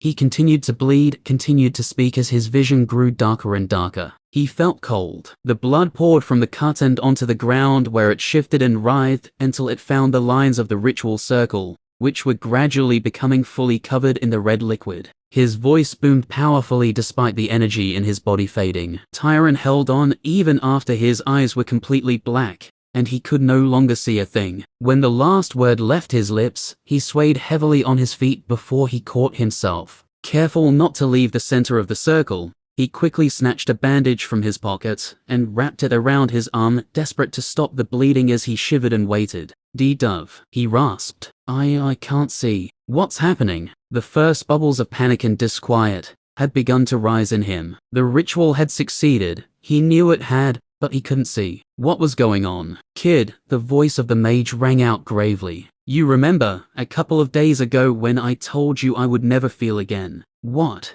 "I lied. I think I'm in love." Chapter 51. You can't see. Such a shame. Soft and musical, the voice that reached Tyron's ears was playful, feminine, and on a primal, instinctual level, terrifying. "Dove," Tyron called, his disquiet leaking into his tone. "What's going on?" Unable to see what was happening, he tried to maintain his balance and make sure he didn't move from the protective circle he had created. He'd learned his lesson from his attempts to contact the abyss, and woven in as many layers of protection as he could. With Dove's help, he'd been confident that the failsafes they'd built in would be sufficient to protect him from whatever may happen, but he hadn't anticipated losing this much blood. He felt dizzy, lightheaded and sluggish. "What's happening is almost assuredly dangerous, kid," the somewhat hollow voice of his mentor rang out. "But at the same time it's fucking sexy." Dove, Tyron groaned as he clutched the wound on his arm, before he removed the bandages he'd prepared and began to bind it.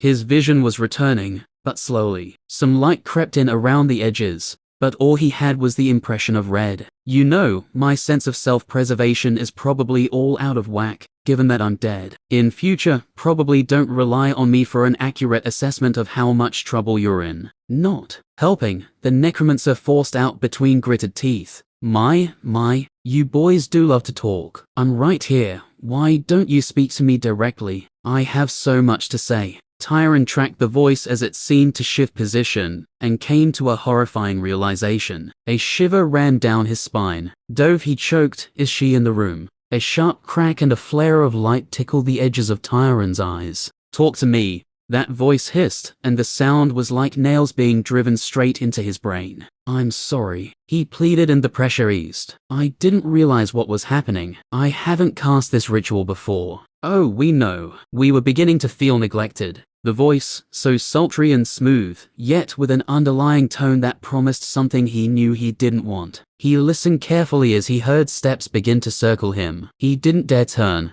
lest he lose his position within his protective circle. The bright light had been her slamming into the wards, he was sure. If he hadn't included them, he shuddered. "The court has watched you, young one. Such a specimen. So much promise. We were disappointed when you chose the abyss. What can they offer you but madness and gibberish? Nothing. What we can do for you, and what you can do for us, is so much more." Like fingers trailing along his back, her words teased and tantalized. Tyron paused to think, tried to delay to give his vision longer to return. "I had no idea what would happen if I used any of the 3 rituals." He excused himself, making an effort to be polite. "Or what I could exchange with them. There were no materials I could use to learn about your court." "The court," she corrected him as if chiding a wayward youth. "Your ignorance is no excuse. As a practitioner of death, you should have been drawn to us, like a child seeking for its parent." The necromancer frowned. "I have parents. Fine ones at that." Perhaps it was a stretch to call Magnin and Beery good parents. They certainly meant well, but were absent more often than not. He found it hard to hold it against them, knowing their nature as he did, but still felt resentful at times. He could see a little better now, and could make the vaguely shifting shape of whomever he was speaking to, as she walked in front of him. He kept his head still, not wanting to risk growing dizzy and falling. The figure continued to circle him slowly, her hands reaching out to play against the protective circle occasionally. When the light began to form, indicating the barrier held, she would withdraw casually, as if nothing had happened at all. "Now your error has been corrected," she said, "and at last we can set you upon your proper path. Now, offer your supplication, beg the intercession of the court, then we shall settle on the price." She sounded so pleased, so delighted that things had come to this point, but all Tyron could do was blink in confusion. "Supplicant, intercession. I have no idea what she's talking about. But if I say that, will she get offended? What if she attacks me again?" He glanced down at his feet.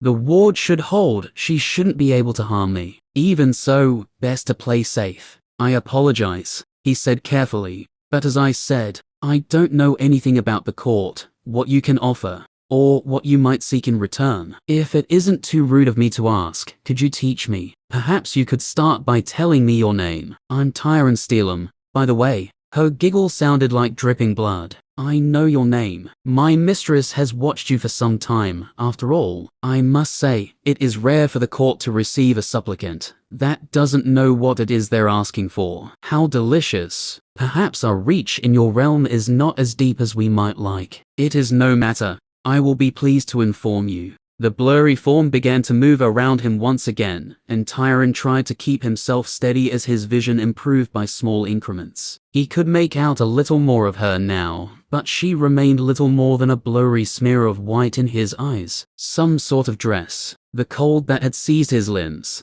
had slowly begun to recede as the bleeding stopped. Before his awakening, this much blood loss would have undoubtedly killed him. But now he was already recovering. The power a class and levels gave was nothing to sneeze at, and he only had his foot in the door. Make sure you listen. Her voice pierced him once more, as if she sensed his wandering thoughts before it relaxed again. It wouldn't do to make me repeat myself, would it? I mean, if it keeps you around longer, Dove called from the side. Silence. All pretense gone. In that moment she sounded like an enraged beast. There are no protections around you. Speak again and I will consume your soul. A pause. I apologize for my outburst. Let me fill those unfortunate gaps in your knowledge. Cold sweat slid down Tyron's forehead as he nodded. He didn't know what he had called into the realm this time, but it was clearly just as dangerous as anything the abyss had sent. The court is, how should I phrase it, a gathering of higher beings, creatures of perfection. You believe you have achieved perfection. Are you gods? Tyron asked. We are nothing so crude, nor am I so arrogant as to say we are perfect. Perfection is the state we move infinitely closer to with the passage of time. It is our destination, our passion and our pursuit. Beyond life, beyond death, the court exists to reflect the desires of its members. And what we desire is something beyond mortal ken. You're a gathering of powerful beings, Tyron frowned. But you are beyond life and death. Does this mean you are undead? Of course. The voice tittered. As I said, it is only normal that you extend your hand to us. In all the realms, there are no undead who stand above the court. A fledgling necromancer, you are playing in the dirt of our castle. What we offer is to reach down and pull you up. Tyron's mind worked furiously. She had confirmed that she was undead, and he'd read as much as he could on every type known within the province. She was clearly no zombie or skeleton. She retained her intelligence and ability to communicate far beyond any basic creation. Was she some form of advanced spirit? A revenant? A wight? A spectre? Each of those required the remains of a sapient race to create, and were extremely rare in his understanding. There weren't many places with the raw death magic required to create a natural revenant, let alone a spectre. He wanted to directly ask what she was, but he hesitated. He didn't want to cause offense to this messenger of the court. Whatever they were powerful, on par with whatever it was that lived in the abyss. Their name alongside the Dark Ones also. They were not to be trifled with. And to tell the truth, he was drawn to the prospect of more powerful minions. The perfect undead. Was that something he could hope to command? He had to learn more. Pull me up in what way? Tyron asked reasonably. Do you have spells and rituals that I could learn? Or resources I could use to create more powerful undead? Each of those would be desirable for me, though I'm not sure what I have that you may be interested in as payment. The figure passed in front of him again, and Tyron caught a glimpse of a pair of crimson eyes that burned with an unnatural light. There was an energy to that gaze that bordered on manic. It unnerved him more than he could say. Rituals and spells. She laughed, her throaty tone vibrating in the air. Is that all you would seek from us? My mistress is prepared to offer so much more. And the price? Let us not discuss that just yet. Not until you understand the weight of what it is you are offered. She drifted out of his gaze again as Tyron kept his eyes focused resolutely forward, though he listened intently. The court has existed for millennia. Its age extends beyond the entire history of your empire. Before the rifts had reached this world, the court had already ruled for time immemorial. Our oldest members can trace their history back to the founding itself, a time of blood and glory in the dark origins of our realm. And, she paused for dramatic effect, those same members continue to exist to this day. Do I surprise you? Unaging, those same beings survive indefinitely, undead, undying. To be raised by the court is to be offered life everlasting. You will be among august company should you choose to take the hand that is offered. The most powerful mages in existence, who have perfected their craft over tens of thousands of years, would become your peers. Imagine what you could learn, the power you could achieve. Ancient mages, everlasting life, magic that had existed before the rifts had even found this world. Tyron swallowed thickly. That was a tempting offer. It was far too good to believe. Despite your words, he said, I have no evidence that your claims are true. I do not mean to cause offense, but it would be foolish of me to accept a deal without learning more. I would like to establish greater trust and rapport between us before we come to an agreement. The ritual was sure to end soon, as long as he could avoid putting the court against him and run down the clock without being pushed into an agreement. Then he could chalk it up as a win. These stupid rituals were way more trouble than they were worth. Power was offered, sure, but there were so many hurdles to overcome it was practically worthless. The abyss offered knowledge. Sure it did. But you risked madness if you tried to listen to them. The court apparently held immortality in their hands. But there was a seemingly terrible price to pay. At least, he assumed it was terrible, since this creature refused to tell him what it was. I've just remembered that you didn't tell me your name, he said. Indeed, I did not. You must think me rude. You may call me your, obviously a false name. She didn't even bother to hide it. And I fear you do not quite understand the gravity of my offer, young necromancer. She walked in front of him once more, and this time his eyes were mostly clear. When he met her gaze for the first time, her eyes widened in pleasure, and a slight smile curled the edge of her lip. More clearly than before, those blood-red eyes burned with power and life, but also something darker and more frenetic. After a moment, his vision widened and he was able to take in the rest of her. Ghostly white flesh met his eyes. He hadn't seen her dress, she was completely naked. Perfectly formed, her body was exposed before him. Straight hair as black as night cascaded down her delicate shoulders before it ended halfway down her back. Unabashed, she paused artfully in front of him, that same smile on her lips. Tyron blushed and tried to turn away, but caught himself at the last moment. He didn't want to shift his feet or position, lest he risk stepping out of the protection. He compromised by looking up as he cursed Dove within his mind. That idiot. He completely drops his wariness just because she's naked. Ahem. Why aren't you wearing clothes? He choked out as he tried to regain his equilibrium. I have stepped from one realm to another. Bringing clothing along is difficult and often unnecessary, she teased. She stepped forward. Now that you can see me, I find it quite insulting that you avert your gaze. Look at me, she demanded. Once again those nails stabbed into his brain until he dragged his eyes down and placed them on hers once more. The moment he did so, the pain faded, and he drew a shuddering breath. What was this magic that she could inflict such pain with her voice alone? Where were his protections? Seeing the flicker of panic in his eyes, Yor's smile widened until it became a feral grin, revealing pointed fangs. The wild light in her eyes intensified until he felt certain that he wasn't standing in front of a woman, no matter the evidence of his eyes. This was a beast in human skin. What are you? She stepped closer still, until her body was pressed against the wards that shielded him, mere inches away. Her hands came up to caress the light that flared beside his face, as she stared deeply into his eyes. I am a beautiful way to die. Chapter 52. A Vampire. It's hurtful that you haven't heard of us. We are the highest form of undead. You're a necromancer, aren't you? Yor narrowed her eyes as she challenged his lack of knowledge, but Tyron could only shrug helplessly, and continue to avert his eyes. Are you sure you won't put on any clothes? I'd appreciate it if you would. The vampire laughed and drew a hand seductively down her chest. And why should I? She said. My flesh has been shaped to perfection. I have no reason to cover myself. Do you not appreciate my form? It wasn't that he didn't exactly, it was more he found it incredibly distracting. He couldn't afford to have his wits dulled by anything when dealing with these dark powers, let alone some perfectly formed. Ahem, fine. I'll just keep my eyes on the roof. He tried to gather himself. His neck was starting to hurt. So if I understand what you've said, you were a human and were changed into your present form by some form of ritual. And now you are offering to do the same for me.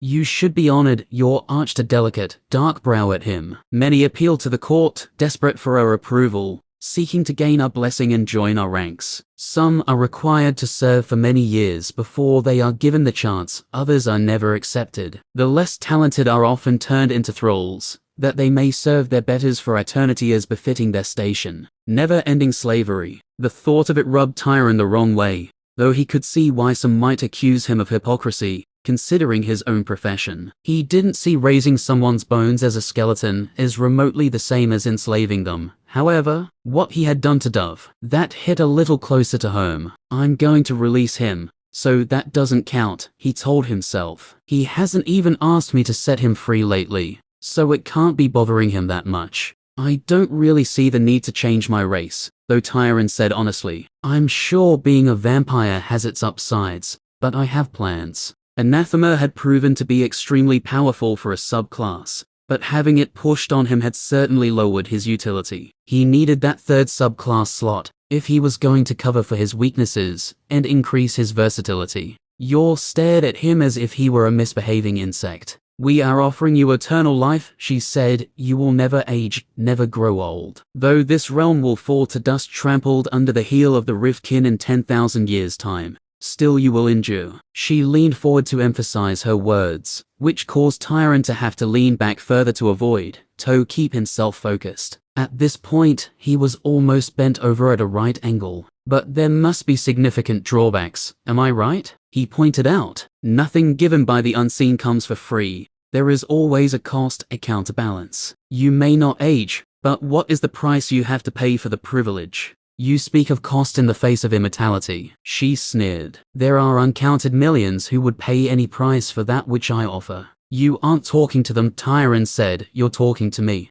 Living forever might have tempted him severely under normal circumstances. Right here and now, he was under a death sentence, hunted by two slayers who hopelessly outclassed him in every way. Even if he fled through the rifts and into other realms, there was no place he could go they wouldn't be able to reach. His mother was a celebrated mage by the standards of the entire empire, not just the Western Province. Even if the Abyss or Court were to try and hide him, he had little doubt she could track him down. He needed power right now. The prospect of not aging for the next few months of his life meant less than nothing. You probably understand my circumstances a little, he said, trying to be reasonable. If you've kept an eye on me as you said you have. I'm not interested in eternal life or any such thing. I'm interested in being a better necromancer as quickly as I can. The vampire beheld him with her burning red gaze. Of course, there are drawbacks to embracing my offer, she said, though they are hardly worth mentioning. We may not live under the light of the sun, for one, and we must sustain ourselves with the blood of the living. She smiled seductively and revealed her pointed fangs once again. They made so much more sense to Tyron all of a sudden. If you can bear to suffer such mild inconveniences, then you may have eternal life, she said in a mocking tone. Living without the sun, he could certainly deal with that. He was a night owl before he'd even become a necromancer. He had the feat to boot, but sustained on the blood of the living. You drink blood, he grimaced. Indeed, she said, the pleasure is indescribable. The taste of life itself running down your throat. She shivered. The food I enjoyed as a human simply does not compare. How do you even get it? Blood, I mean. The realm of the court has been perfectly adapted to suit our needs. No sunlight is suffered to touch the ground, and our needs are met by the chattel we keep. They are kept alive to offer up their essence to us when we desire it. Blood flows like a river in the court, even the thirstiest do not want for succor. The image she conjured was hellish. A world of eternal night, slaves kept solely for sustenance. That sounds interesting, he said. It is a paradise of undeath, she insisted. The highest state one of our kind can hope to achieve. Do you desire to grub about on the ground, fiddling with corpses for the rest of your mortal span, then die a pitiful death? This is your chance to elevate yourself, to leap from the mud and into the highest echelons. Your remarkable skill with magic has drawn the eye of the court, but only one member has decided to extend this offer. My mistress risks much to give you this chance while you are so unproven, but she believes you will achieve great things, given the chance. No doubt there was more to this offer than Yor was willing to say. The way she spoke of the court intimated it was wonderful, filled with grand mages sharing their wisdom. Yet he felt that was far from the case. He sensed that there were likely factions amongst the vampires, given that this offer had been extended unilaterally by one member. I will have to respectfully decline your offer, he said formally. I have no wish to cause offense, but I've no wish to change my race. Please convey my deep regards to your mistress. Yor arched a delicate brow. Refusal. She said it as if she'd never heard the word before. Such a rare treat. I hope, for your sake, that my mistress is not insulted by you spurning her generosity. The chance to experience the final kiss is not offered to just anyone, and seldom more than once. At the mention of a kiss, Tyron flushed with embarrassment. Frankly, his neck was starting to hurt so much from his constant backward lean that arousal may well have been out of the question, no matter what the vampire said. Yet something in the way she said it sent a shiver down his spine. If you don't mind then, I will end the ritual now, he said, straightening his back and keeping his eyes resolutely latched onto his visitors. Her eyes flickered with that maddened light, but she did not respond, only nodding her head graciously before she stepped back into an artful pose that best showed off her stunning physique. She did it so effortlessly, Tyron wasn't sure she was even trying. Nevertheless, he swallowed in his suddenly dry mouth before he gathered himself and spoke the final words, ending the ritual. At once, the candles blew out, the blood bubbled and hissed until it too had faded to nothing. The light in the room returned to normal once again. The ominous darkness and strange red hue lingered no more. Tyron breathed a sigh of relief. Well, that was exciting, Yor mused. But how does one quench one's thirst in this realm? Then he yelped in surprise. As he did so, he stumbled out of the circle of protection he had created for himself on the floor. Why, you're still here, he stammered as he stared at the alluring form of the undead before him. She placed a hand on her chest as she feigned indignation. You would have me gone already. That is no way to treat a guest, she tutted. If you are to be part of the court in the future, you will have to brush up on your etiquette. But I thought the ritual, shouldn't you go back? Go back? When I finally have the chance to come out and play? I think not. She approached Tyron like a wolf, stalking towards him as he slowly backed away. Only when his shoulders thumped into the wall did he realize he didn't have anywhere left to go. His mind spun as he tried to summon a spell to defend himself, but it was too late. With speed that defied reality, Yor was upon him. A hand clamped over his mouth, the other gripped his own hand, her fingers interlacing with his. Those burning eyes stared deeply into his as she pressed herself against him. The mistress suspected you might be reluctant to embrace her offer. In case of such an event, she requested that I remain to ensure that her investment does not go to waste. She leaned closer still until her lips were beside his ear. That which the court desires is seldom let go without a fight. Then she released him, stepping back smoothly and retreating 3 quick paces where she stopped and watched him appreciatively. Tyron just goggled. So you're staying, he said, still bewildered. Thank the sweet melons of mercy, Dove spoke up once more. No offense, kid, but even a skull needs something nice to look at once in a while. Dove, Tyron said helplessly. You don't even have a dick anymore. How can you still be thinking with it? It's with me in spirit, the once summoner declared proudly. My soul cannot be separated from its Johnson, or its desire to ogle. Some things are fundamental to nature. This is just great, Tyron sighed as he massaged his brow to fight off the headache he felt coming on. Can you at least put on some clothes? Such a childish obsession. I have sculpted my form to perfection, yet you would have me cover it. For what reason? Your prudishness is of no concern to me.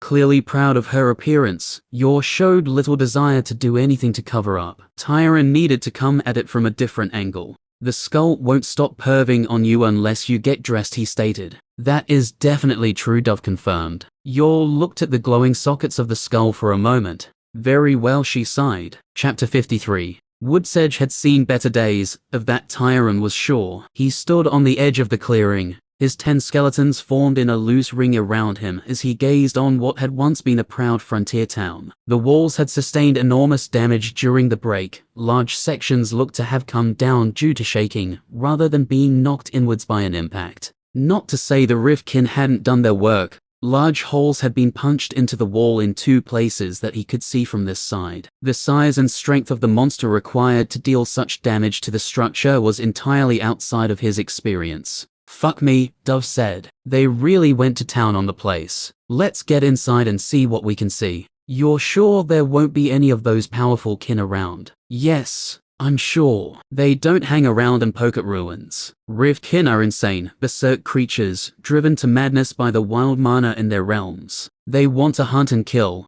then hunt and kill some more. Once there was nothing here to fight, they would have fucked off to find something else. That's why they're so destructive. They don't hold ground, or bunker down, or tire out. Once they've found and destroyed everything they can, they rush off to find something else they kick the shit out of." "Fine." Tyron's hand gripped the hilt of his sword a little tighter. "Let's head on in." The grass had grown longer around the outside of the city without anyone to clear it, though it remained low. Normally it would be cut every week to prevent even the smallest kin sneaking up to the gates through the brush. As they drew nearer the wall, Tyron continually flexed his fingers and held his mind at the ready. If anything jumped out, he wanted to be prepared. With 10 of his skeletons around him, he was as safe as he could possibly be. Walking towards the ruins of what had one short week ago been a thriving keep town, he didn't feel like it was enough. Knowing that the Rifkin were capable of this scale of destruction was one thing, but it so rarely happened that seeing it in person was shocking. Woodsedge was considered a lower risk area, primarily for bronze-ranked slayers, with a sprinkling of silvers.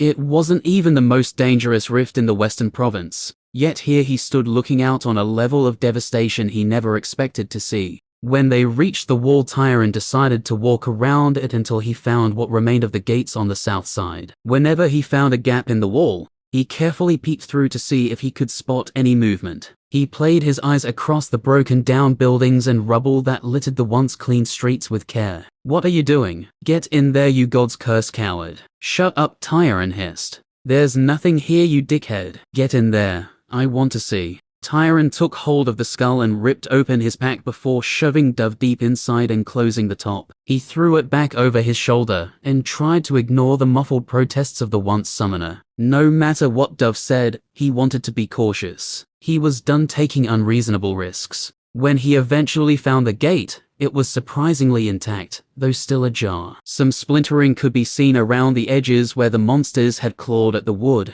and it was here that he found his first remains. He stepped carefully around the bodies that littered the ground, and tried not to look too carefully at each individual, passing over the smaller shapes amidst the carnage. The flies were thick in the air, as was the stench. Tyron took a little distance as he pieced together what had happened here. It was sadly predictable. When the residents had fled from Woodsedge, they would obviously leave through the south gate, being the furthest from the rift. It appeared as if the marshals and remaining slayers had made their stand here, trying to protect the townsfolk to the last moment as they fled the disaster.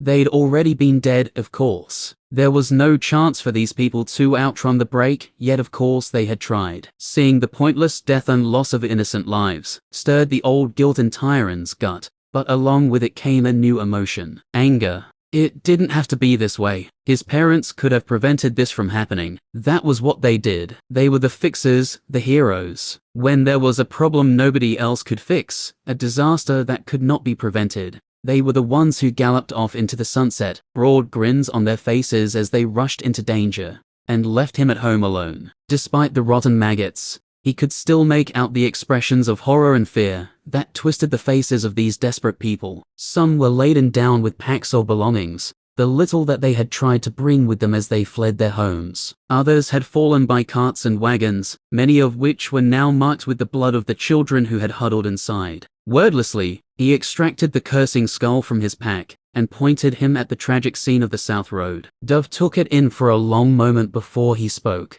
"Those fucking pricks. It's hard to think I could hate them more, but here we are. You really think they'd just let this happen? A break? They don't care an entire town is just wiped off the map. They wouldn't have anticipated the break. It's not like they can know in advance when a rift is about to go nuts. But they could have done something about it. They could have saved these people, but to do that, they'd have to let your parents off the hook and call them off the hunt for you. I can't be sure why they refused to do it, but they did. The end result was avoidable, but you have to face reality. They care more about their power and authority than they do the people they are supposed to protect. Tens of thousands will die from this break, or be displaced and have to flee their homes, only to come back to smoking ruins, and have to rebuild from scratch. But it will be rebuilt. It'll take a few months, but there'll be a new keep here soon enough. Fresh Slayer graduates will fill it up and go back on patrol. Probably a few gold teams sent out of the capital to hold it down for the next few years. The town will return, the businesses will come back,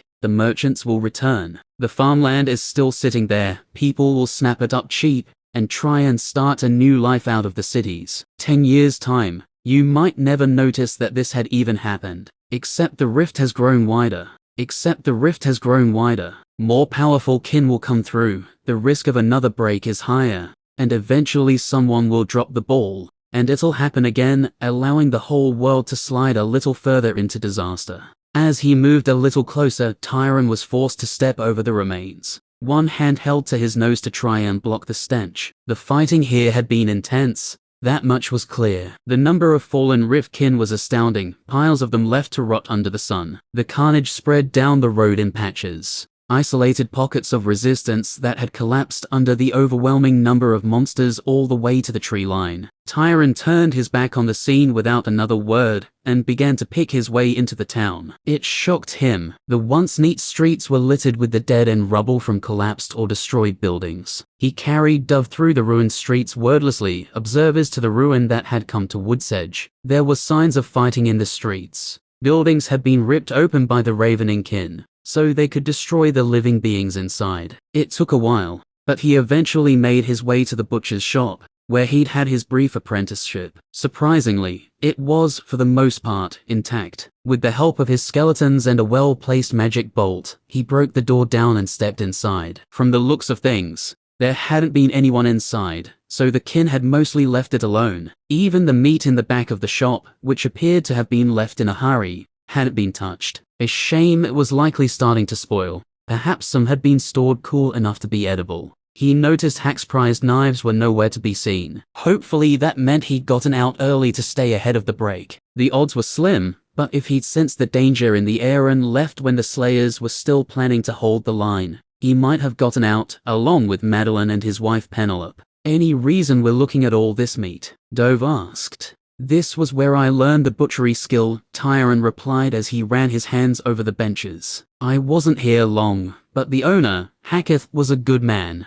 I see. I also mastered the handling of my meat not far from here. Over in the red light district, we should check it out. You want to visit the brothels? Now, I don't suppose there would be much point, now that you mention it. Any chance we could find a shapely lady skull you could stuff a spirit into? I wouldn't mind a little company. And when I say company, didn't you get enough of an eyeful with your around? Tyron rolled his eyes. Despite being dead, the summoner appeared to be largely irrepressible in his attitude and humor. Your is certainly nice to look at, if a bit pale. You know, now that she's not around, I think I can be honest. She's too pale. Not as in too pale for my taste. I mean too pale to be real. Bedsheets look at her with envy. If she were any whiter, she'd be see-through. I feel like I should be able to see every vein in her body. There's no blood in her. Why would you see the veins? Tyron wondered, bemused. The veins themselves have color, don't they? I guess. I'm not sure actually. How many people do you have to carve up before you can answer even the simple questions? Come on, Tyron, get it together. Can we not talk about it like that? He winced. There's no shame in it, kid. When life deals you necromancy, you find human remains and carve the shit out of them. No harm, no foul. Fine. Let's just keep looking around. Dove didn't reply, which Tyron took for silent assent, and the two continued to roam about what was left of the town, going in and out of buildings, and eventually making their way up to the keep. The stone fort, built to house the Slayers who risked their lives to keep the kin at bay, was also largely intact. There was little structural damage. Most of the walls hadn't been caved in, despite some stone being lost to the shaking. There wouldn't have been many Slayers around when the king came through, so I don't suppose the keep itself got much attention. There would have been some support staff still here, but not many others. the bulk of the monsters would have ripped through the town and then spread out along the south road. On the plus side, that means there's probably a ton of good salvage in here. Too bad you're so scrawny.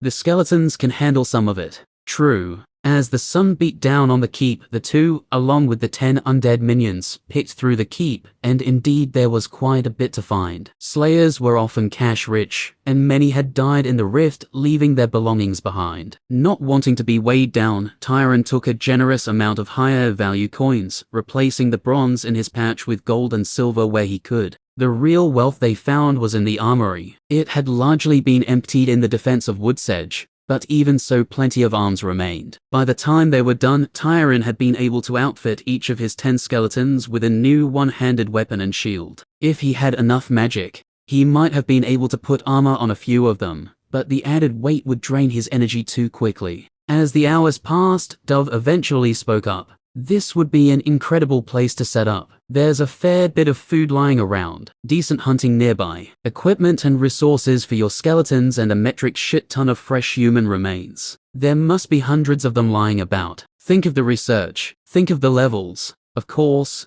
it isn't that easy, Tyron grunted. Nope. The nobles will want this place up and running once they roll back the Riftkin. Bury the dead, back to business as usual, the slimy fuckers. That means the Magisters are already hard at work making someone else clean up their mess. Depending on who's on the case, we can't know how quickly they'll reach this place. And you can't be here when they do. To be honest, we should get out of here as quickly as possible. Right, Tyron said. If possible, I want to take a day or two to get as much as we can before we leave. Cutting it close. If you need to work overnight, do that and we can get the fuck out in the morning. You need to leave this place behind and find somewhere else to set up shop. Okay. First things first though, I want a shower. Inside the keep he was able to find rooms equipped with all the enchantments required to wash himself, and for the first time in a while, Tyron indulged himself in a full-body scrub, peeling weeks of filth off his skin. After pillaging a chest for some fresh clothes that were a close enough fit,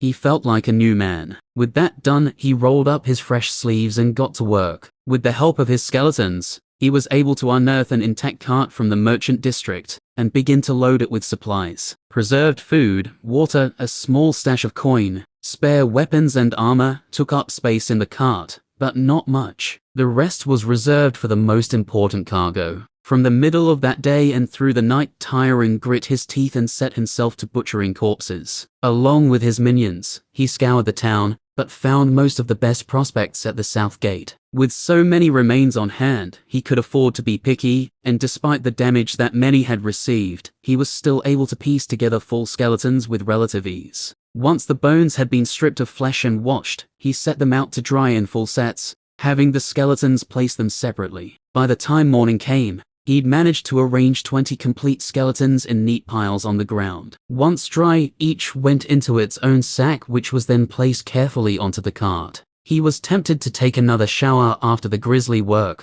but knew he couldn't afford the time. It took a bit longer for him and Dove to find an efficient way for his skeletons to be harnessed to the cart. If he could raise a horse, he wouldn't have any issues, but unfortunately he didn't have that ability as of yet. So it was that his skeletons were forced to act as mules, 6 of them arranged in 2 lines of 3 to pull the heavy load. It was murder on his magic, and only left 4 of his minions available for defense, but necessary. With this he would have everything he needed for the short-term future. With their slow pace, it was already dusk by the time they made it back to the farm. Chapter 54. With the light fading over the ruined farmstead, Tyron had the skeletons pull the cart up to the house and leave it against the north wall. After a quick stretch, he picked up Dove and headed inside and down into the cellar, where he found an impatient "You're waiting." "You're late," the vampire observed. It was hard to look at her, dressed as she was in her simple farmer's dress, without imagining what she looked like underneath the cloth. Tyron coughed to divert himself before he answered.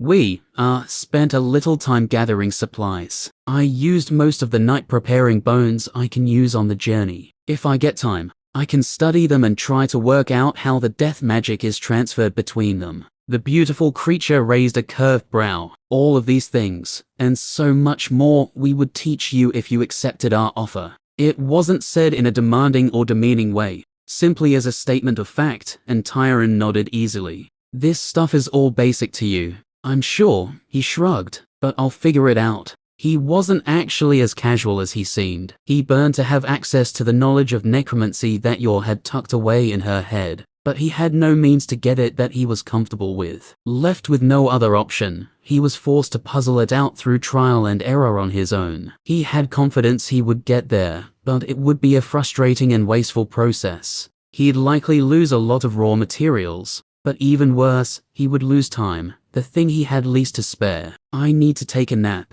He yawned. Then I suppose we'll have to get ready to leave. He paused. Are you able to travel with us? If we move during the day. She stared at him with her unblinking, wild red eyes. I will have no problem keeping up. Don't worry yourself, she drawled. Although, you may want to consider moving at night yourselves. I doubt you want to be found as you relocate. A good point. They'd be safer if they traveled at night, though it would mean he spent more time with Yor. Tyron had mixed feelings about that. She was an enchanting creature, to be sure, but she radiated an aura of danger that disturbed him on a deep level. Being around her set him on edge, as if he constantly had her fangs on his neck. We should probably work out where we're fucking going before we leave, don't you think? Dove chipped in for the first time. Rather than just herring off into the wilds without a plan, perhaps we can spend 10 minutes figuring out a destination and some goals. That's also a good idea, Tyron agreed. We'll figure it out in the morning. For now, I need to sleep. See you in the morning. His sleeping roll and blankets were still laid out in the cellar. Feeling a touch self-conscious,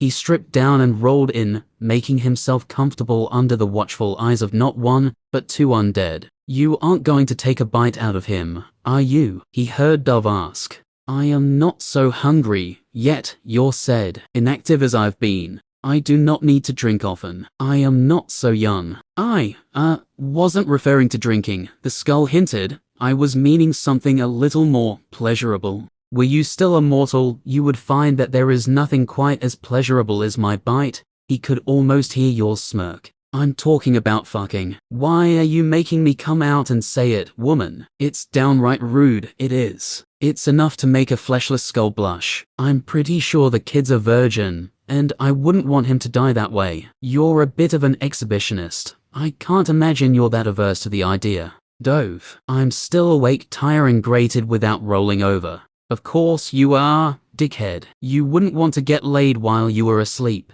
Was this conversation embarrassing, humiliating, or infuriating? Perhaps it was equal parts of each. Tyron was certain of one thing. He hated it. There seems to be a misunderstanding, Yor said, amused. I am undead. I am not capable of coupling, as you might say. Nor would I wish to. Hang on, then why the nudity? Dove spluttered. Why make yourself so attractive? I know you didn't always look like that. You said your flesh was formed. If you aren't interested in bumping uglies, then what's the point? You think I appear this way in order to draw mortals to me for sex. You are almost correct. I do wish to draw mortals to me. They are my food, after all. The vampire sighed, sending a shiver rolling down Tyron's back. Such strange prey. You mortals, the only creatures who will throw themselves into the jaws of the predator if they find it attractive enough. So you draw people in, not to fuck, but to eat. Quite. Makes sense. Tyron was profoundly glad he hadn't tried to make a move on Yor, though, deep inside, some twisted part of him still wanted to. It took him a while to get to sleep. When he woke the next morning, he went about tidying up his things the moment he rolled out of the blankets. Yor was nowhere to be seen, oddly enough, and Dove remained exactly where he'd placed him the previous night. After he'd meticulously packed the majority of his things, he poked the skull awake. Wad dash. Huh. Oh, that is still so weird. The flames flickered to life within the empty sockets of the skull as Dove returned to wakefulness. Sleeping as an undead is just strange. Should it even be called sleep? I'm not sure. It is a little curious, Tyron mused. I mean, your mind isn't a physical thing, but rather a magic construct that has manifested as a spirit. Perhaps the sleep you experience is. Kid, shut up. I don't actually care that much. I was just thinking out loud. Let's not get deep into the weeds regarding skull sleep. We've got shit to do today. You've been packing. Ah, yes. Great. Let's crack into that leveling ritual. I want to see some big fucking numbers. You really think I'll have progressed that much? Tyron wondered. He was pretty excited to see how much he'd progressed himself. There was an addictive quality to it, gaining strength and new abilities as he went along. As much as not having access to a class guide was maddening, it also meant he had no clue as to what was coming next, which added a certain edge that was exciting. He was only in the first tier, not having advanced his class yet, so the choices were bound to be somewhat uninspiring. But even so, there was still the possibility that a build-defining choice could pop up at any point. Hopefully a couple of levels, at least, Dove remarked. You've raised a good number of skeletons and fought more than a few Rivkin. That should count for something. It all gets us closer to the level 20 mark, which is when things should get interesting. It'd be nice to have yours input on something like this, Tyron said. She must know a lot about necromancer progression.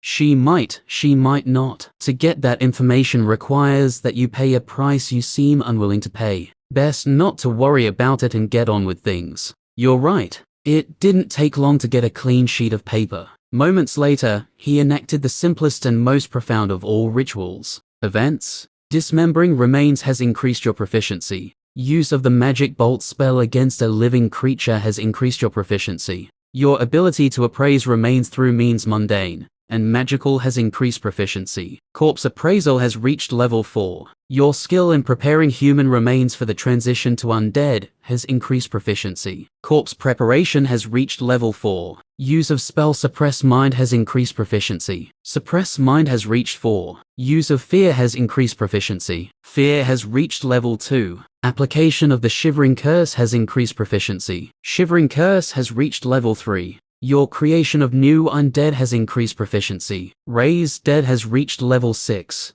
The use of Death Blades has increased proficiency. Death Blades has reached level 3. Your use and study of Death Magic has increased your proficiency. Death Magic has reached level 5. You have raised minions and they have fought on your behalf. Necromancer has reached level 14. You have received +6 intelligence, +3 wisdom, +3 constitution and +3 manipulation. At this level, you may choose a class ability. Your patrons continue to enjoy your journey. The Abyss wishes once more to taste your thoughts. The Dark Ones watch your fate unfold with interest. The Court is delighted to have received your call. They are confident your struggles will amuse. Anathema has reached level 10. You have received +4 intelligence, +4 willpower, +4 constitution. At this level, you may choose a class ability. At this level, you may choose a class feat. Name, Tyron Steelham. Age, 18. Race, human, level 12. Class,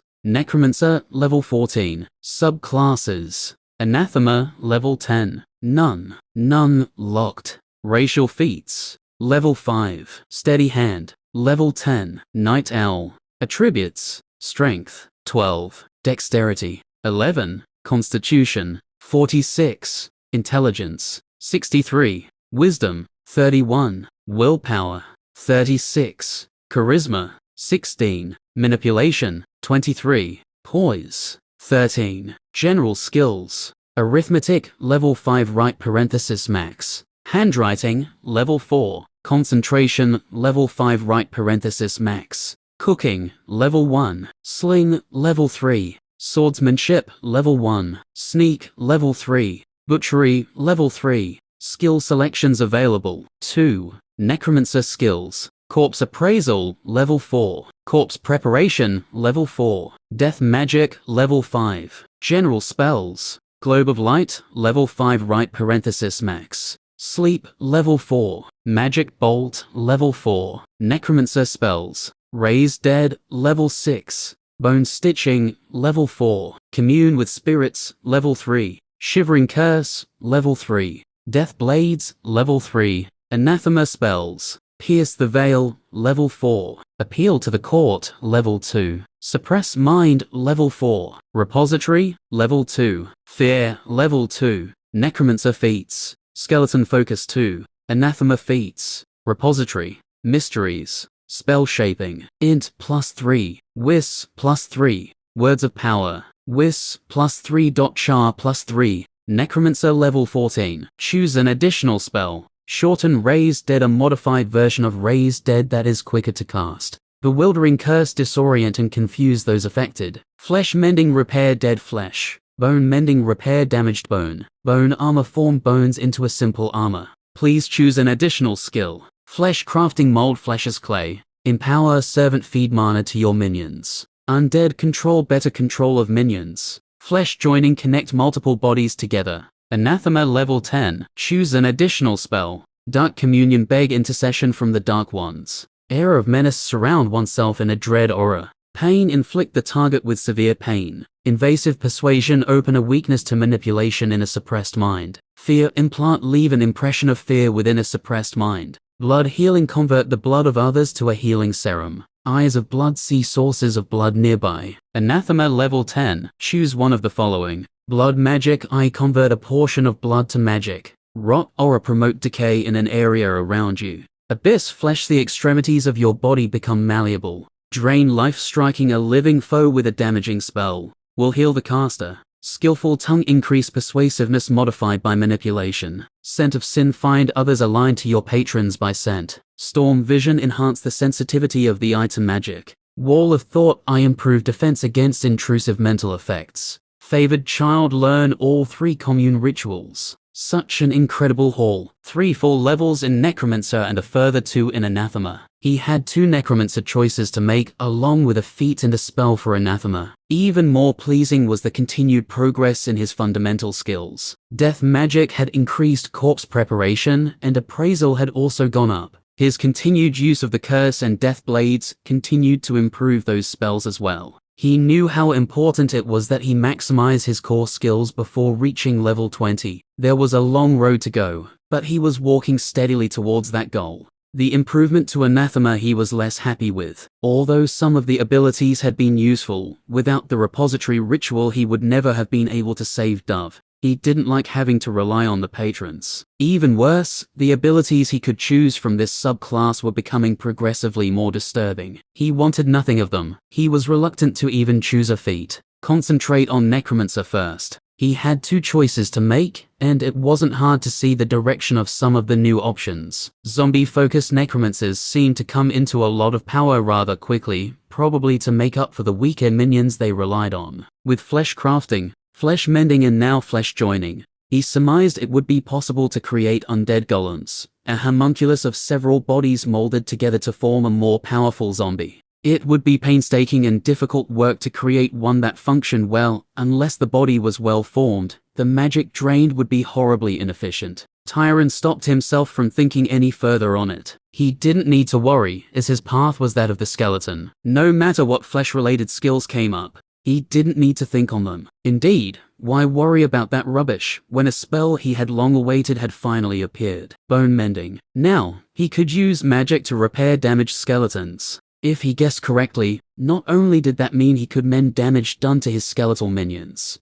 but he would also be able to repair damage done to remains when he found them. No longer would he have to toss aside cracked femurs or tibia and scrounge around for replacements. This was going to save a lot of time when creating new skeletons, and keep the ones he had up and fighting for longer. There would be limits, he was sure. No doubt it would be magic intensive to do. Creating bone from nothing, and a bone that had been repeatedly repaired, was likely to be weaker than a whole and healthy one. Even so, this was a momentous pick. He told Dove about it immediately. Fuck, yes. That's going to be more than handy. Keep the bony boys nice and stiff for a bit longer. Do you have to phrase it that way? Get your mind out of the gutter, boy. What else? The bone armor seems useful. Do you think it's for the minions or for me? Might not matter. If it's for you, great, a little bit of extra protection. If it's for the minions, also great, keep them up a little longer. Need to be aware of the costs though. You mean magic?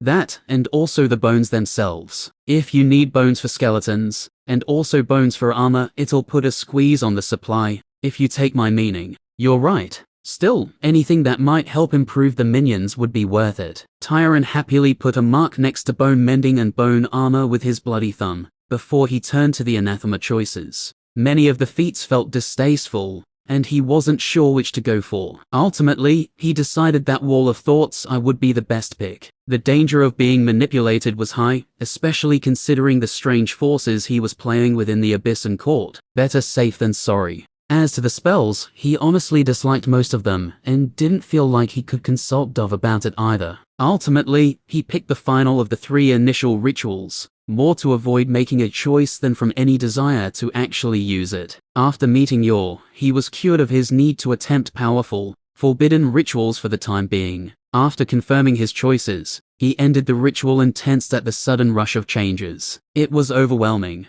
but he remained aware during the entire process. When it was done, he felt substantially stronger, as if he were a different person than he had been merely minutes ago. Feels fucking good, right? Now we need to work out where we're headed next. I think we need to head south and east into the foothills. That was my initial plan, anyway. The people there should have been spared most of the fallout from the break, and are reclusive enough that they may not have even heard of a runaway necromancer. It's a solid plan, the Skull agreed. The trick will be making sure you still have access to what you need to progress, namely bones and riftkin to fight. So long as you don't go too deep into the mountains, you should be fine. We can basically follow the far edge of the kin who headed south. Right. Tyron looked around. It won't be long until I finish packing. Should we wait for Yor? I don't think so. It's dangerous to hang around here. She said she can catch up, so you should get going immediately. Fair enough. After another hour of gathering all the loose ends, Tyron jumped up into the cart along with the bones, food and other supplies they'd stashed. As his minions got into position and started hauling, he set Dove into a good position to watch the woods roll past as they followed the trail back to the main road headed south. Chapter 55. Stefan saw Rufus limped out of the practice yard in pain, but satisfied. He massaged his right wrist a little after he returned his practice blade to the quartermaster, and waited on the edge of the pit for a moment. Dozens of pairs of swordsmen filled the training area,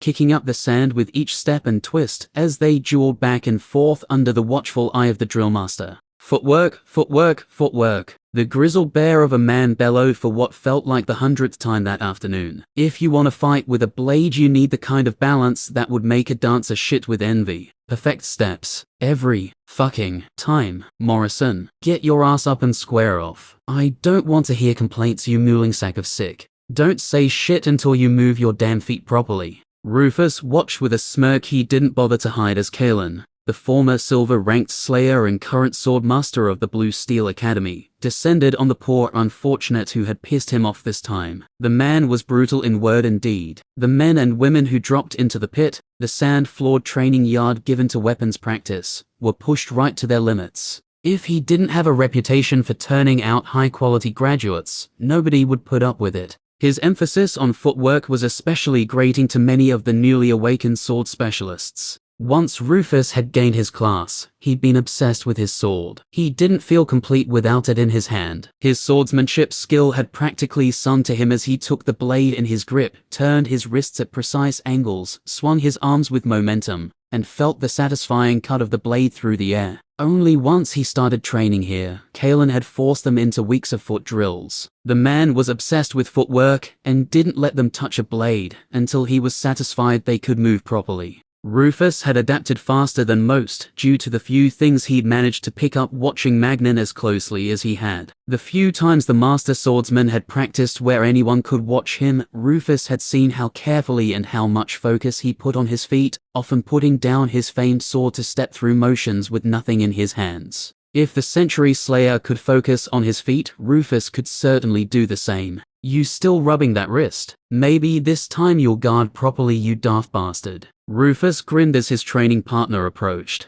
If you weren't such a low and dirty snake, I wouldn't have to be on the lookout for those cheap tricks, he countered. Cheap tricks? Pure placed a hand on his chest as he feigned a wounded expression. You simply fail to understand my genius. Not surprising. I can't expect much intelligence from a blacksmith's son. Your sword is like a hammer, straight up and down, no grace at all. A flicker of anger sparked in Rufus's chest at the mention of his father, but he pushed it down. Pure didn't mean anything by it. The two often exchanged words after training. Now who can't appreciate good technique? You're just jealous my sword does something you never can. Get to the point. Touche, my muscle-bound friend Touche. The two looked back at those poor saps still in the pit. Kellen is going extra hard today, Piwa observed. The man looks infuriated. Oh, he's pissed, Rufus said. I've no idea why. I don't think anyone is doing especially poorly today. He might just be trying to see if anyone will break.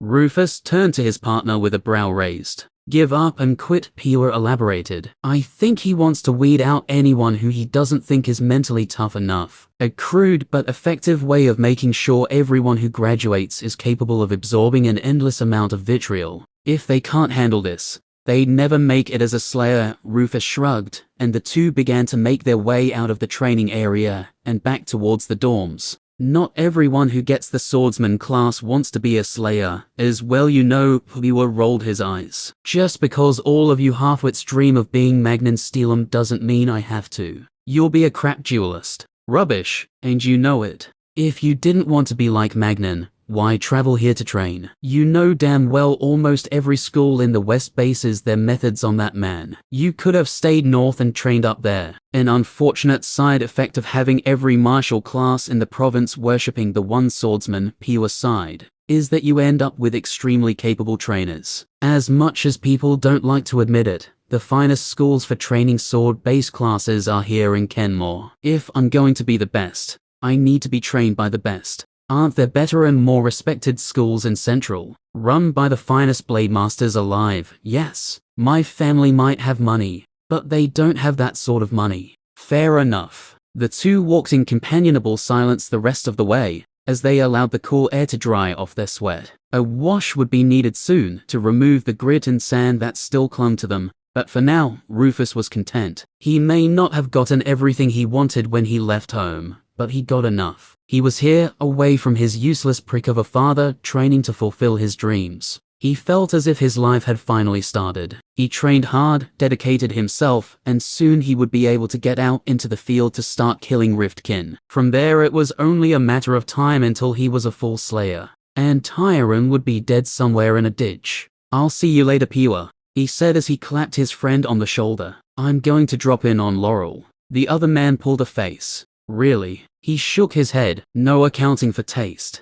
Rufus's smile became lopsided. She's an old friend, he said. I promised her dad I'd keep tabs on her. Uh-huh, go on then. I'll see you in the morning. With a final wave, Rufus turned and walked a new path, away from the boys' dorms and off to the girls'. At first his stride was long and confident, but as he passed by more and more smirks and pitying glances from the female residents, he grew more hunched and downcast. By the time he reached Laurel's floor, his head was down and a storm was brewing in his eyes. As expected, Laurel's door was locked, though it wasn't hard to imagine why. Passionate moans and the slap of skin on skin could easily be heard through the solid wood and even down the corridor. Rufus snarled as anger knotted his muscles before he started wordlessly pounding on the door. Fuck. He heard Laurel curse, followed by rummaging as he continued to slam his fist into the wood. A minute later he heard her voice on the other side of the door. All right, Rufus. Stop being dumb for a minute,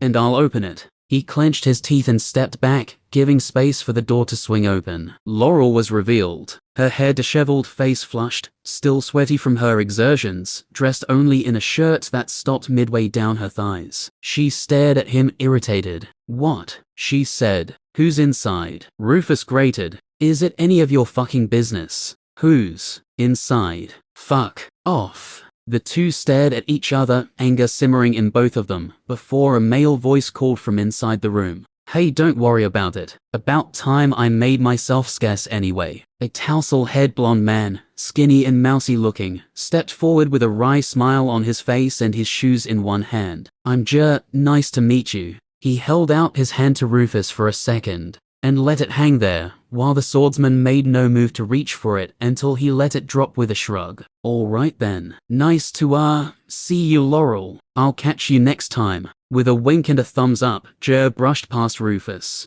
and made his way quickly down the corridor before he disappeared around the corner. Laurel sighed. Well, you might as well come in then, she said. I don't recognize that guy, Rufus observed quietly as he stepped in and closed the door behind him. Don't think I've seen him around the pit. How could you? He's a mage in training. A mage? Rufus nearly spat. Why not? Laurel smirked. They're good with their hands. The archer sat on the bed, her legs crossed, the heat of anger still in her eyes as Rufus breathed out and sank into the lone chair in the room. The dorms didn't have much space for each student. A cot, a chair and a table were the limits of the furnishings provided. Everything else the student needed to provide for themselves. With the money he'd taken from his father, Rufus had been able to enroll and get a few items for himself. But Laurel's room was still extremely bare. She'd had almost nothing left over after paying her fees, and wouldn't accept any help from him. The two stared at each other for a while longer until Rufus broke eye contact, and Laurel sighed. You need to stop doing this, Rufus. Doing what? He said. This. Coming to my room all the time. Getting angry every time I'm with somebody. You know people think we're a couple, right? The girls in this dorm snigger at me every time we walk past. Laurel brushed her hair back irritably. Well, I'm not the one telling them that. We aren't a couple, and we never have been. We haven't, he muttered. No, she said, frustrated. I'm still your friend, Rufus, and I'm still willing to team up when we're done here, but we haven't ever been a couple. The sooner you get that into your head, the happier you're going to be. I'm not going to be tied down by anyone, understand? I'll have to, won't I? That's right, you have to. A knock came on the door. Laurel, get your pants on. There's an emergency gathering in the quad. A girl, another resident, called through the door. Perfect timing, she rolled her eyes. Get out so I can get dressed. I'll see you there. Dismissed. Rufus left, still frustrated, angry and unable to properly express himself. The quad sat in the center of the 4 dorms in blue steel, an open grassed area for the students to relax or gather for announcements. Someone had probably been caught stealing from the cafeteria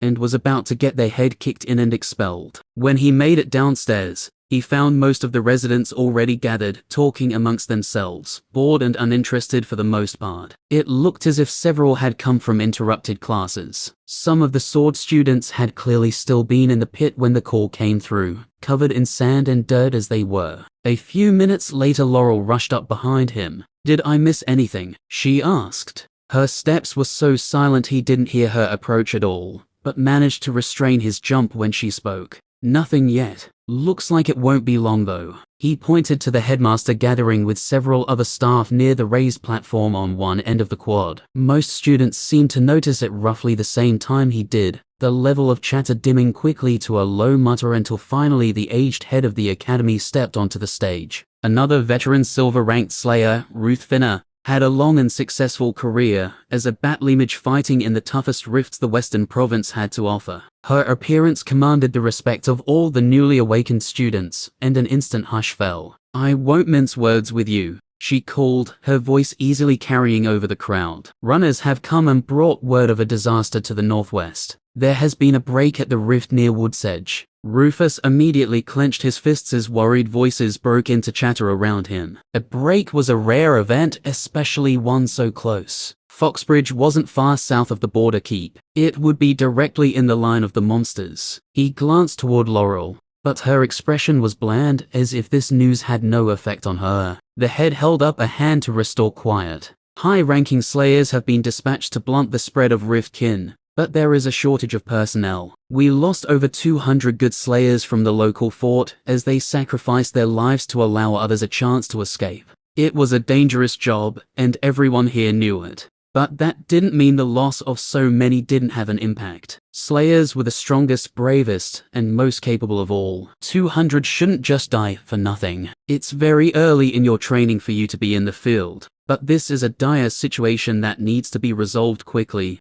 the head continued. As such, the academies have been instructed to send out student teams to support the more experienced slayers in cleaning up this outbreak and protecting as many people and as much land as possible. Only when the kin have been found and exterminated will the villagers and townsfolk be able to get back to their lives. Rufus threw a hand up and called out, "Do we know what happened to Foxbridge?" He called desperately. The moment he spoke up, others began to call out the names of towns or villages to the west of the capital. The students here had come from all over the province, and many were filled with worry for their families. The battle image silenced them all with a glance. We've had no word on any town or individual. If you want to ensure that your people are safe, fight hard once you get out there. Can you believe it? Laurel whispered, an excited gleam in her eye. We get to go out and fight already. We'll get so many levels. What about your father? Rufus hissed. Aren't you worried he's alive? She snorted. My father can take care of himself. A heck of a lot better than he ever took care of me. He'll be fine. Before you depart here, the school head continued, you must speak to your head trainer, who will have further details on your deployment. This matter is urgent, and you will be sent out before the day ends. There is also this. She reached into her pocket and drew out a piece of paper with a portrait drawn on it. Rufus's breath caught in his throat. It is believed that the unusual rift activity and sudden destabilization are the result of foul play. Several witnesses who survived the disaster, including experienced slayers, have identified this man, the necromancer Tyron Steelham, as being near the rift leading up to and at the time of the break. A reward has been issued for the capture of this criminal, 100 gold sovereigns. Dead or alive? Urgent whispers broke out amongst the gathered students. Obviously I know who this is. The Magisters have informed us that Magnan and Beery themselves have volunteered to find their wayward son and bring him to justice. You need not have any fear of reprisal. She leaned forward. I have to emphasize, this individual is dangerous and may well be capable of manipulating rifts. If you see him, I expect you to act swiftly and decisively. Cut him down. She swiped through the air with one hand. We can sort the rest out after he's dead. This is the end of this video. Hope you enjoyed. Thank you for your supportive comments. Have a wonderful rest of the day. The Silent Ruptors out.